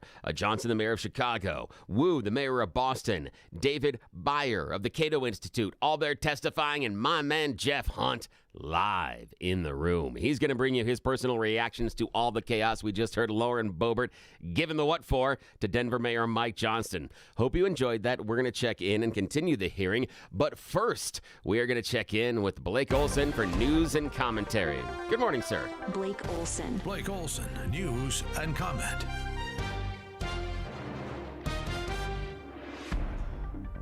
Hey, thanks, Billy. Good morning. 35 and sunny in Denver, expecting a high of 53 today. The 7-10 5-day forecast coming up. Our top story. In Denver, we believe our problems are solvable, and we are the ones to solve them. So we went to work. When we started, we had the largest encampment in Denver history, with more than 200 migrant families living in freezing temperatures. So we opened 8 different city shelters housing 5,000 people. Denver Mayor Mike Johnston in front of the House Oversight Committee in D.C. to answer questions about sanctuary cities and how that destroys communities like here in Denver. Jeff is there taking it all in. He's part of he's watching Johnston's opening comments, and now they're into the questions. You just heard Lauren Boebert and more of Johnston on his opening comments. When those buses kept on coming, Denver made a choice as a city, not to hate each other, but to help each other, not to turn on each other, but to turn to each other, and see if together we could solve a problem that felt bigger than any one of us. And that's what we did. It wasn't perfect, and it required sacrifice from all of us. But in the end, Denver came out stronger and closer than we were before, because Americans expect us to do more than point fingers. They expect us to solve problems. We didn't choose or create. It seems only fair to ask that the body that is actually charged with solving this national problem, this Congress, can finally commit to do the same. You created the problem, the left, globalists, Democrats. Why? Why? Because they wanted to overthrow the United States with Democratic votes. That's what happened. Bottom line, they're up there making excuses right now. Illegal border crossings last month were by far the lowest ever recorded, ever. They heard my words and they chose not to come. Much easier that way. Last night in the joint session speech, DJT said the word of mouth is helping a lot with the border after he sent the message, and he reminded everyone about all the corruption and fraud Doge has discovered, and told RFK Jr. he's amazed by the ages they're seeing out there in the United States. We are really healthy. 130,000 people, according to the Social Security databases, are age over 160 years old. We have a healthier country than I thought, Bobby. Ukraine President Zelensky sent DJT a letter and says he wants peace in Ukraine. No way. It's time to stop this madness. It's time to halt the killing. It's time to end this senseless war. If you want to end wars, you have to talk to both sides. Earlier today, I received an important letter from President Zelensky of Ukraine. The letter reads, Ukraine is ready to come to the negotiating table as soon as possible. Economist Martin Armstrong said last night that former UK leader Boris Johnson actually coached Zelensky up 2 days before he visited Washington to play hardball with DJT. That didn't work out for the globalists from the EU, did it? Part of the revolution or counter-revolution has been combating woke. Our country will be woke no longer. We've ended the tyranny of so-called diversity, equity, and inclusion policies all across the entire federal government and indeed the private sector and our military. What I have just described is only a small fraction of the common sense revolution that is now, because of us, sweeping the entire world. Common sense has become a common theme, and we will never go back. 32 in Westminster, 33 in Lone Tree, 35 in Denver. Jeff and Billy continue. Jeff in D.C., Billy in Denver. Blake Olson, News Talk 710 KNUS.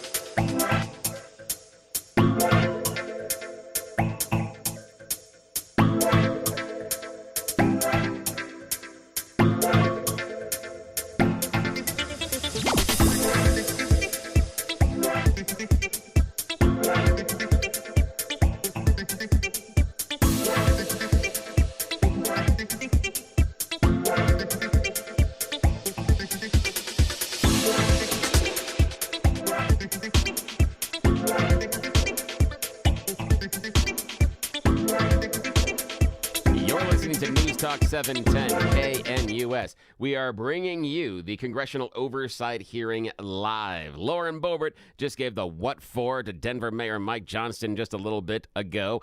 Jeff Hunt is live in the room, but everybody got to be all quiet and can't talk and stuff. So we're going to go right back. It is Jim Jordan going after our mayor. This is the whole point. No, sir, I disagree with you. Oh, okay. Because I'll tell you why. What if you talk about sanctuary as a definition of shielding people from law enforcement, we do not do that. What we do is provide services. In this context, what we did is we coordinated the release. An officer got assaulted because of your policy, which says we're going to release him to, in your words, not mine, to the streets.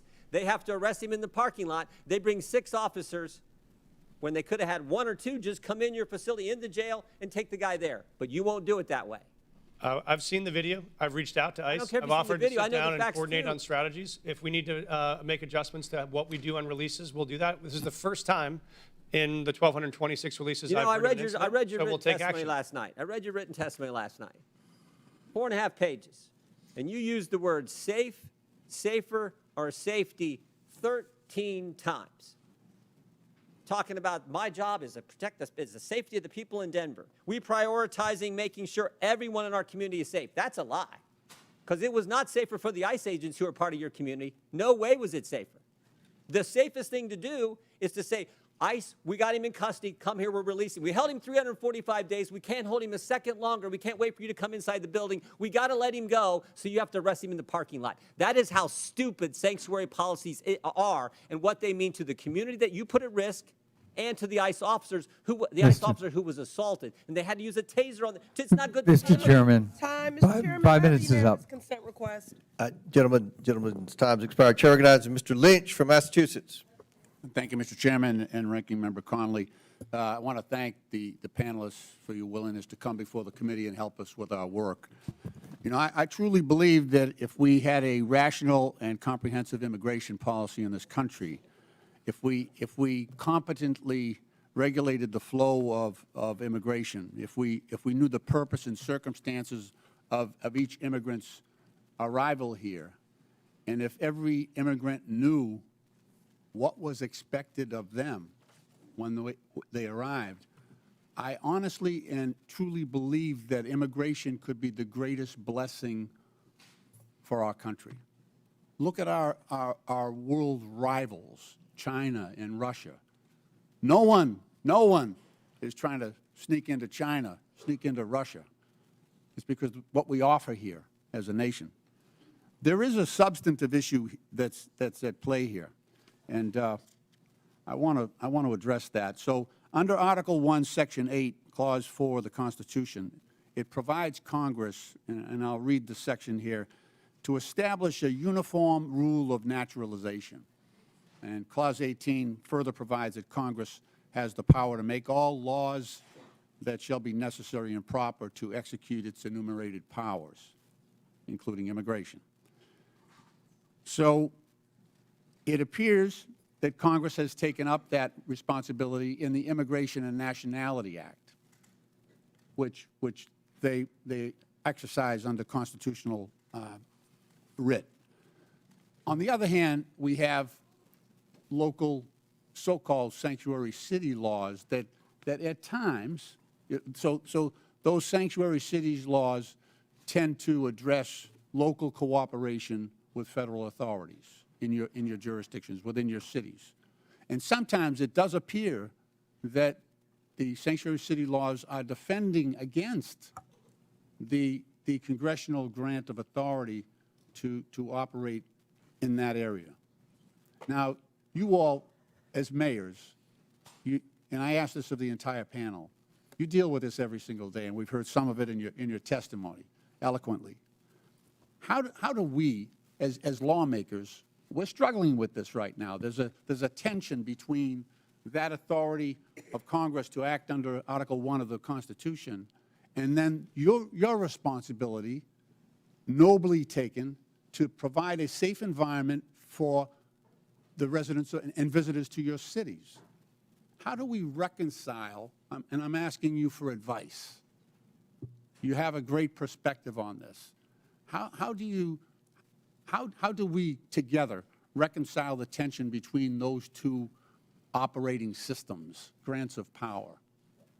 And I'd welcome any advice you have on that, because that's what we are struggling with up here in terms of trying to come up with a comprehensive immigration policy that addresses all of these concerns.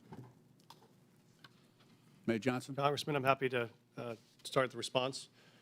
We obviously believe there is a federal system that has federal obligations and state and local obligations. We think, as Mayor Wu said, that our officers are uniquely prepared, trained, and ready to enforce local law and to keep our city safe. We want to focus on that. We do not have the capacity for our law enforcement to be doing federal immigration enforcement, but we want to be partners in making sure we're pulling violent criminals off the street. We do that now. We've done it in the past. We'll keep doing it. But we think the capacity for the federal government to focus on. But what I'm trying to point at is this. So the current president of the United States, Donald Trump, rode into office on this issue. On this issue. He put people in fear. I'm in a state that's 2,400 miles from the border. We're going to spend $1.5 billion on providing services and housing and everything to people who are in our state unlawfully. He got into office on that issue. So the costs to democracy are massive. It is now threatening our democracy because we have mishandled this issue. So we need to get together on this and turn immigration, like I say, into the greatest blessing that this country has, and not something that people are afraid of. That's the challenge. May I, Congressman? Please. This may be the last Oh, my blue. friend. This may be the last blue dress I'm wearing this month. It's going to be green from here on out as we celebrate Irish American heritage back at home. Please pass comprehensive immigration law that is consistent and compassionate. That will make our jobs possible, and we would so appreciate that partnership. I hear you. Thank you. I yield back. Gentleman yields back. Chair recognizes. You're listening to the Congressional Oversight hearing on sanctuary cities. Denver Mayor Mike Johnston is there along with my partner Jeff Hunt. This is 710 KNUS. Proceed. Okay, I'd like to seek unanimous consent to enter into the record thousands of DHS agents shift to deportation instead of drugs, weapons, and human trafficking. That is February 2025 USA Today. Without Also, objection, so ordered. Parents pull kids from childcare as immigration fears hit U.S. youngest. Without objection, so ordered. Chair. Finally, an 11-year-old girl in Texas died by suicide after she was bullied about her family's immigration status, her mother says. Without objection, so ordered. Chair recognizes Dr. Gosar from Arizona. Thank you, Mr. Chairman. Mayor Wu, I'll be showing up at your house tomorrow with my bags at 5 o'clock. Leave your doors unlocked, please. What are you making for dinner? Because I expect a warm meal and a balanced diet. Now, I'm going to need a car, and please leave me some cash because I'm going to need to go to my doctor's appointment on Friday. That would be to Mr. Mayor Johnston. Now, I don't want to sleep on the couch, so put me up at a luxury hotel. The other Mayor Johnston. Obviously, you wouldn't like this because you don't know me, right? You know nothing about me. You might not like that. Sanctuary cities offer this kind of hope, this false hope to illegal aliens by saying that very thing. Stay with me. We don't tell anybody that you break our laws. Now, thank you. You've made the United States complicit and one of the largest purveyors of human trafficking in the world. Thank you. You're disgracing the legal immigration system that came here and the immigrants that came here the right way, through Ellis Island at the time, now through our going through a process. And I want to talk about that process because I've always been told, and it's never been really challenged, is that good process builds good policy, builds good politics. I think that works really, really good because you can always fall back to the process. If the process isn't good, you always get a good process.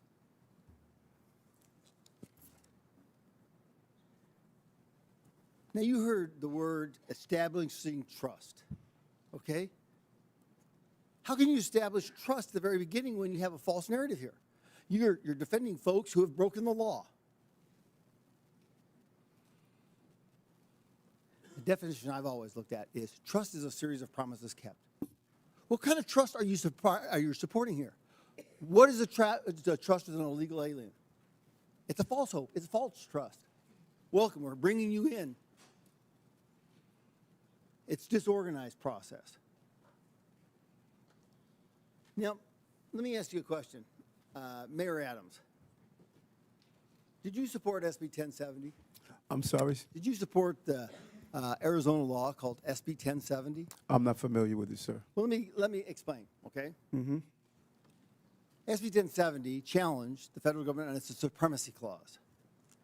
Because we, in Arizona, wanted, the government wasn't doing anything, so we thought, we'll do this. We can't allow them to break laws. The Supreme Court ruled that struck it down. Now, it seems contraindicating here that you would have supported SB 1070, right, Mayor Adams? Based on the premise that you or would you violate the supremacy clause in regards to immigration? Would I violate the supremacy clause? This is way over my head. Okay. I felt law. That's you know. Mr. Mayor Johnston, would you have supported SB 1070, allowing Arizona to follow their own laws? Because that's what you're doing right here. Thank you, Congressman. We currently follow all federal law, all state law, and all local law. So we do not have any supremacy clause challenges that we're pursuing or maintaining. Okay. Well, it seems like you are. But Mr. Johnston, do you agree? The city of Chicago complies with all laws. Okay. Mayor Wu. I'm not familiar with that law because I'm focused on the city of Boston, but we follow all state, city, and federal laws in Boston. What happens when you get in conflict with them? Who do you support? The Constitution, as I understand it, doesn't require cities or police officers or anyone to follow their laws in conflict, follow federal laws in conflict with local laws or state laws. Okay, in the Constitution it says, and it's explicit, that the federal government has jurisdiction and supremacy over all immigration laws, right? I mean, I've heard it a number of times from my colleagues over here. We're the ones who can define that. We're the ones that have that. We just heard we want a comprehensive immigration policy. How can you get a comprehensive immigration policy when you're defining it from the very get-go? You're building it on false premises and false tenets. Respectfully, Congressman, you could pass bipartisan legislation, and that would be comprehensive immigration law. The false narrative is that immigrants in general are criminals, or immigrants in general cause all sorts of danger and harm. That is actually what is undermining safety in our communities. If you wanted to make us safe, pass gun reforms. Stop cutting Medicaid. Stop cutting cancer research. Stop cutting funds for veterans. That is what will make our city safe. Yes, thank you. I yield back. Chair recognizes Mr. Chris Morty from Illinois. Congressional Oversight hearing on sanctuary city policy. Mike Johnston, Denver mayor, in the room. Hope everybody caught the irony of Mayor Adams in New York saying he doesn't understand the law. Give you a chance to address some of these questions. First, Mayor Johnston, the city of Chicago operates under 4 sets of laws: federal, state, county, and of course, Chicago's own laws, right? That is correct. And most of these laws are not within Chicago's sole power to change. For example, the Illinois Trust Act, a state law, was enacted in 2017 by then Republican Governor Bruce Rauner and dictates interactions between ICE and law enforcement, right? That is correct. And under Chicago's own law, I have a copy of it right here, Chicago is required to help ICE whenever ICE presents a judicial criminal warrant for an arrest, correct? Yes. In fact, Chicago has assisted ICE with criminal warrants in the past, right? Yes. So just to clear it up, any time that ICE does the work and goes to a court to get a criminal warrant. Well, this is just cheerleading. You're listening to the Congressional Oversight hearing on sanctuary city policy. I'm Bill Thorpe, the Jeff and Bill Show. Jeff Hunt is live in the room, but he can't use the cell phone at this time. So we are going to check in with him tomorrow and get his reaction, but he will have eyes on the scene for you tomorrow morning. Until then, we will keep covering this congressional hearing. Mayor Mike Johnston, hope you caught it when Lauren Boebert gave him the what for earlier today. We'll be back right after this. You're listening to the Jeff and Bill Show, Denver's talk leader, News Talk 710, KNUS.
News Talk 710 KNUS. I am Bill Thorpe here in the studio in Denver. Jeff Hunt is live in the committee hearing room in Congress, Washington, D.C.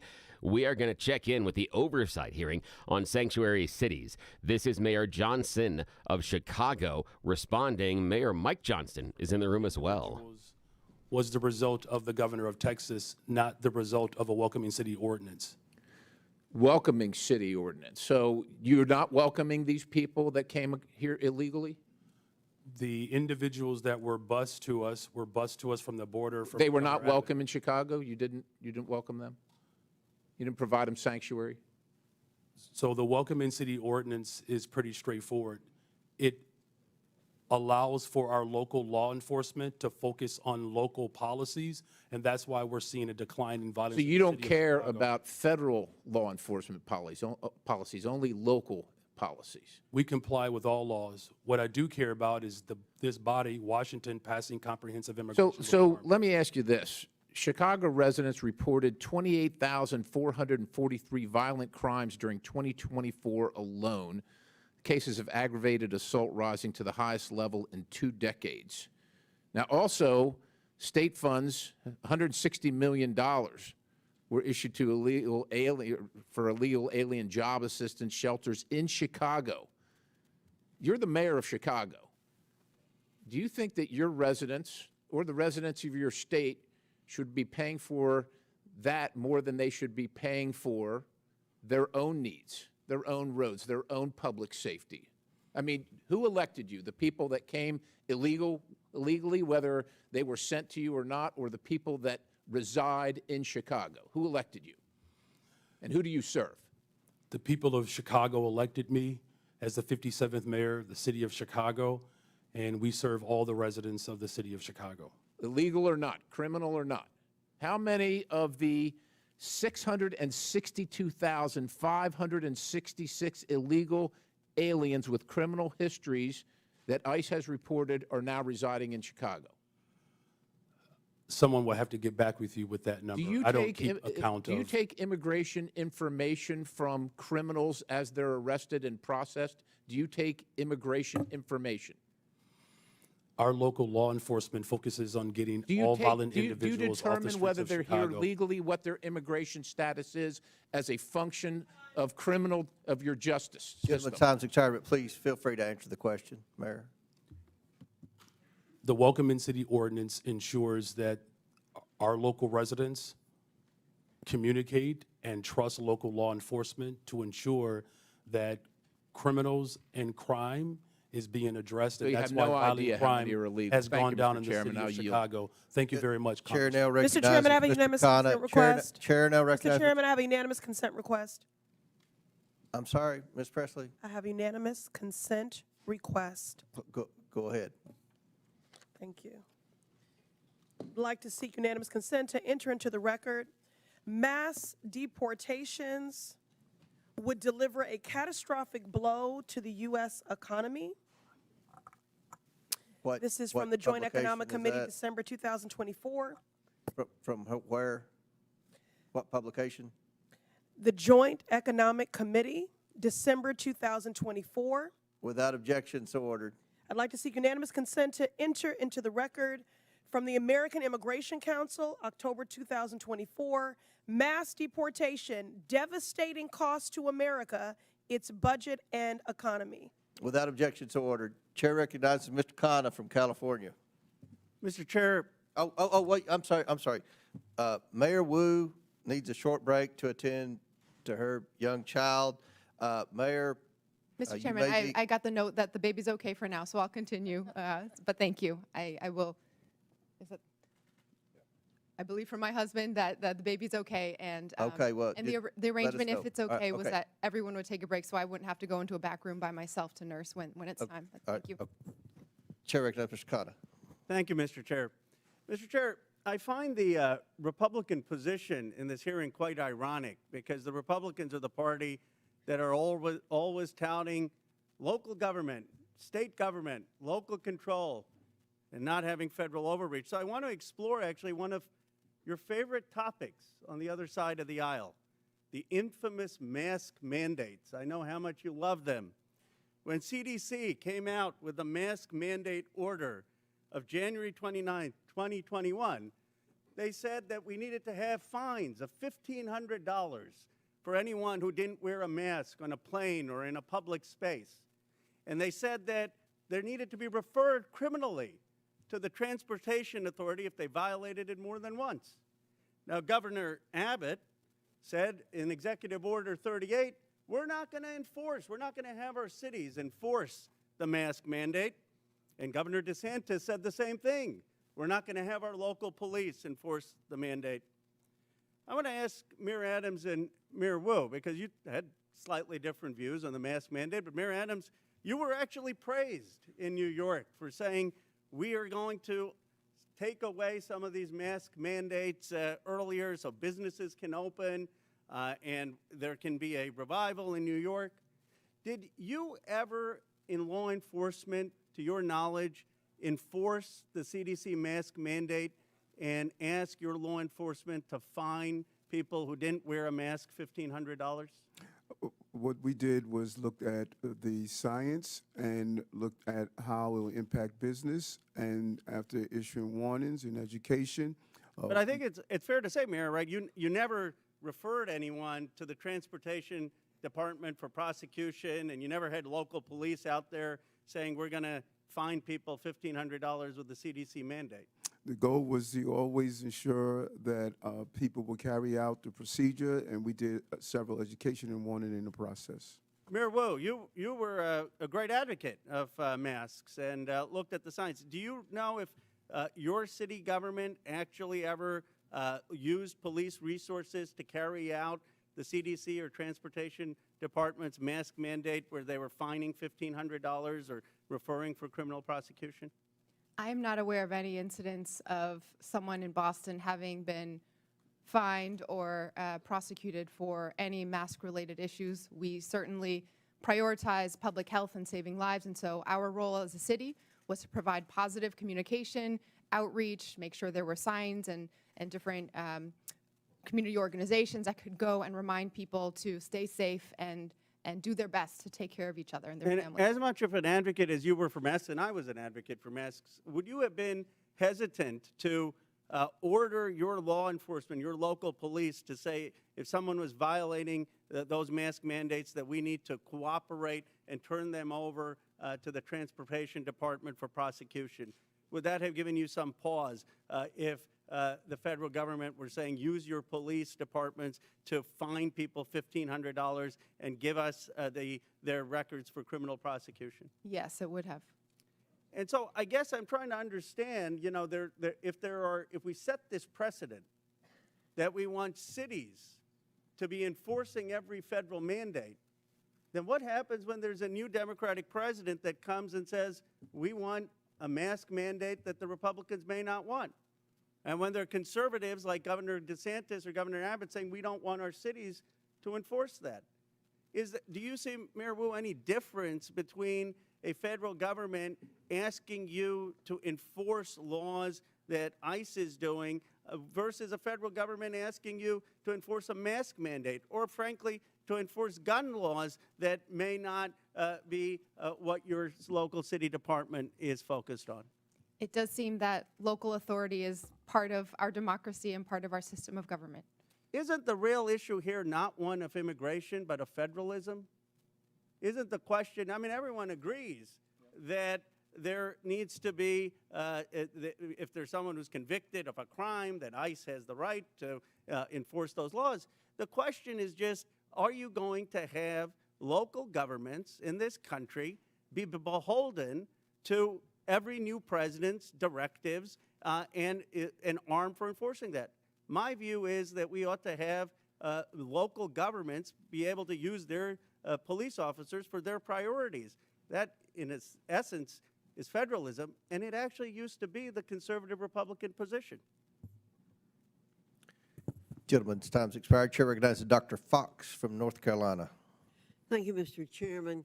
Mayor Johnston, in the last 4 years, how much has Chicago spent on care for illegal aliens? Thank you for that question, Congresswoman. So since 2022, since the governor of Texas began shipping... Just tell me a number. I don't need a speech. Just tell me a number. So since 2022, since the governor of Texas was shipping individuals to cities across this country, the city's budget, roughly 1% of the city's budget over the course of 4 years. Mayor Johnston, the same question, and I don't need a speech, just a number. Thank you, Dr. Congresswoman. Thank you, Congresswoman. It's $79 million over the last 2.5 years. Mayor Adams, same question. How much has New York spent to care for illegal aliens? Approximately $6.9 billion went out of our taxpayers' funds. Mayor Wu, same question. How much has Boston spent to care for illegal aliens in the last 4 years? We do not ask about immigration status and giving city services and providing that access, so we do not have a number. Taxpayers have been bearing the brunt of the massive wave of illegal aliens who've entered the United States. The Biden administration seemingly declared taxpayers and hardworking Americans collateral damage in the pursuit of open borders. Again, Mayor Johnston, are NGOs providing services to illegal aliens in Chicago? In accordance with the Welcoming City Ordinance, our sister agencies or city departments, we do not seek the status of any individual that is seeking service. Mayor Johnston, are NGOs providing services to illegal aliens in Denver? Thank you, ma'am. When folks arrive on the streets without food or resources or shelter, we do provide food or shelter regardless of where folks arrive from. Mayor Adams, same question. Yes, in combination of city agencies and nonprofits, we responded to the migrant asylum seekers humanitarian crisis that hit our city. And Mayor Wu, I assume you don't know their status, but do you know if there are NGOs are providing services to people arriving in your city without any kind of documentation? There are community organizations, many of them in Boston, who seek to serve all of our Boston residents. Congress must provide oversight and ensure accountability for taxpayer funds going to NGOs. Agents from Customs and Border Protection have been outspoken in opposition to allowing NGOs to assist illegal aliens in subversion of law and order. When asked if NGOs are working at cross purposes to the mission of Border Patrol agents, the chief of the National Border Patrol Council said, quote, "Most definitely, and they should not be allowed, but our government allows it," end quote. NGOs receiving taxpayer funding through grants pay for everything from food, shelter, and transportation to legal services that help the migrants traverse Mexico. That is why I introduced H.R. 245, the Grant Integrity and Border Security Act. This bill would require all NGOs who apply for a federal Well, I don't know about you, but I'm really not interested in the law that Representative Fox wanted to introduce. And the Democrats doing political grandstanding. I'm enjoying the Republicans giving the mayors the what for. You're listening to Jeff and Bill Live. We are bringing you the oversight hearing going on in Congress right now where Denver Mayor Mike Johnston is having to face the music on Denver's sanctuary city policy. My partner Jeff Hunt is live in the room, and he's going to give you all the behind-the-scenes scuttlebutt tomorrow. But right now, we're going to step aside. You are listening to Jeff and Bill on Denver's Talk Leader, News Talk 710, KNUS.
Congressional Oversight hearings on Sanctuary Cities Live. Denver Mayor Mike Johnston is there. They just went to the Chicago Mayor Johnston. Representative Brown was just making speeches. Speech. We got a couple more minutes to listen to this live. Jeff is in the room and will join us tomorrow with his reactions. This is Jeff and Bill, 710 KNUS. Back to the hearing. Violent crime is down 20%. That's Chicago Mayor Johnston. Any type of threat to the civility and to the humanity of people is a threat to the evolution of our democracy. And so it's incumbent upon Washington to ensure that we are funding our education system, that we are funding our transportation system, our healthcare system, creating more jobs. Just since I've been in office, we've increased youth employment, summer jobs by over 40%. Making sure that our young people see their purpose is the value of this democracy. And so I call on this body to continue to invest in the city of Chicago that sends billions of dollars to Washington. Thank you. Fear and cruelty are not the solution. It's distinctly un-American and a dangerous distraction from the Congress's responsibility to actually deliver progress on this challenging facing our country. And with that, I yield back.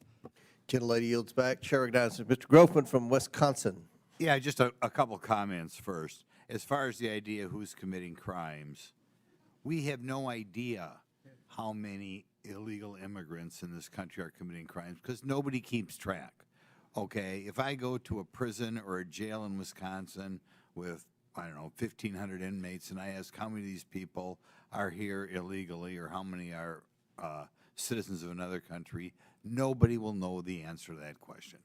So that's why we don't have hard facts on how many crimes people committed. The other thing I like to point out is every year in this country, about 850,000 new people from other countries are sworn in as American citizens. I don't know of Donald Trump ever talking about reducing that number. Maybe he should reduce that number, but I've never heard him talk about reducing that number.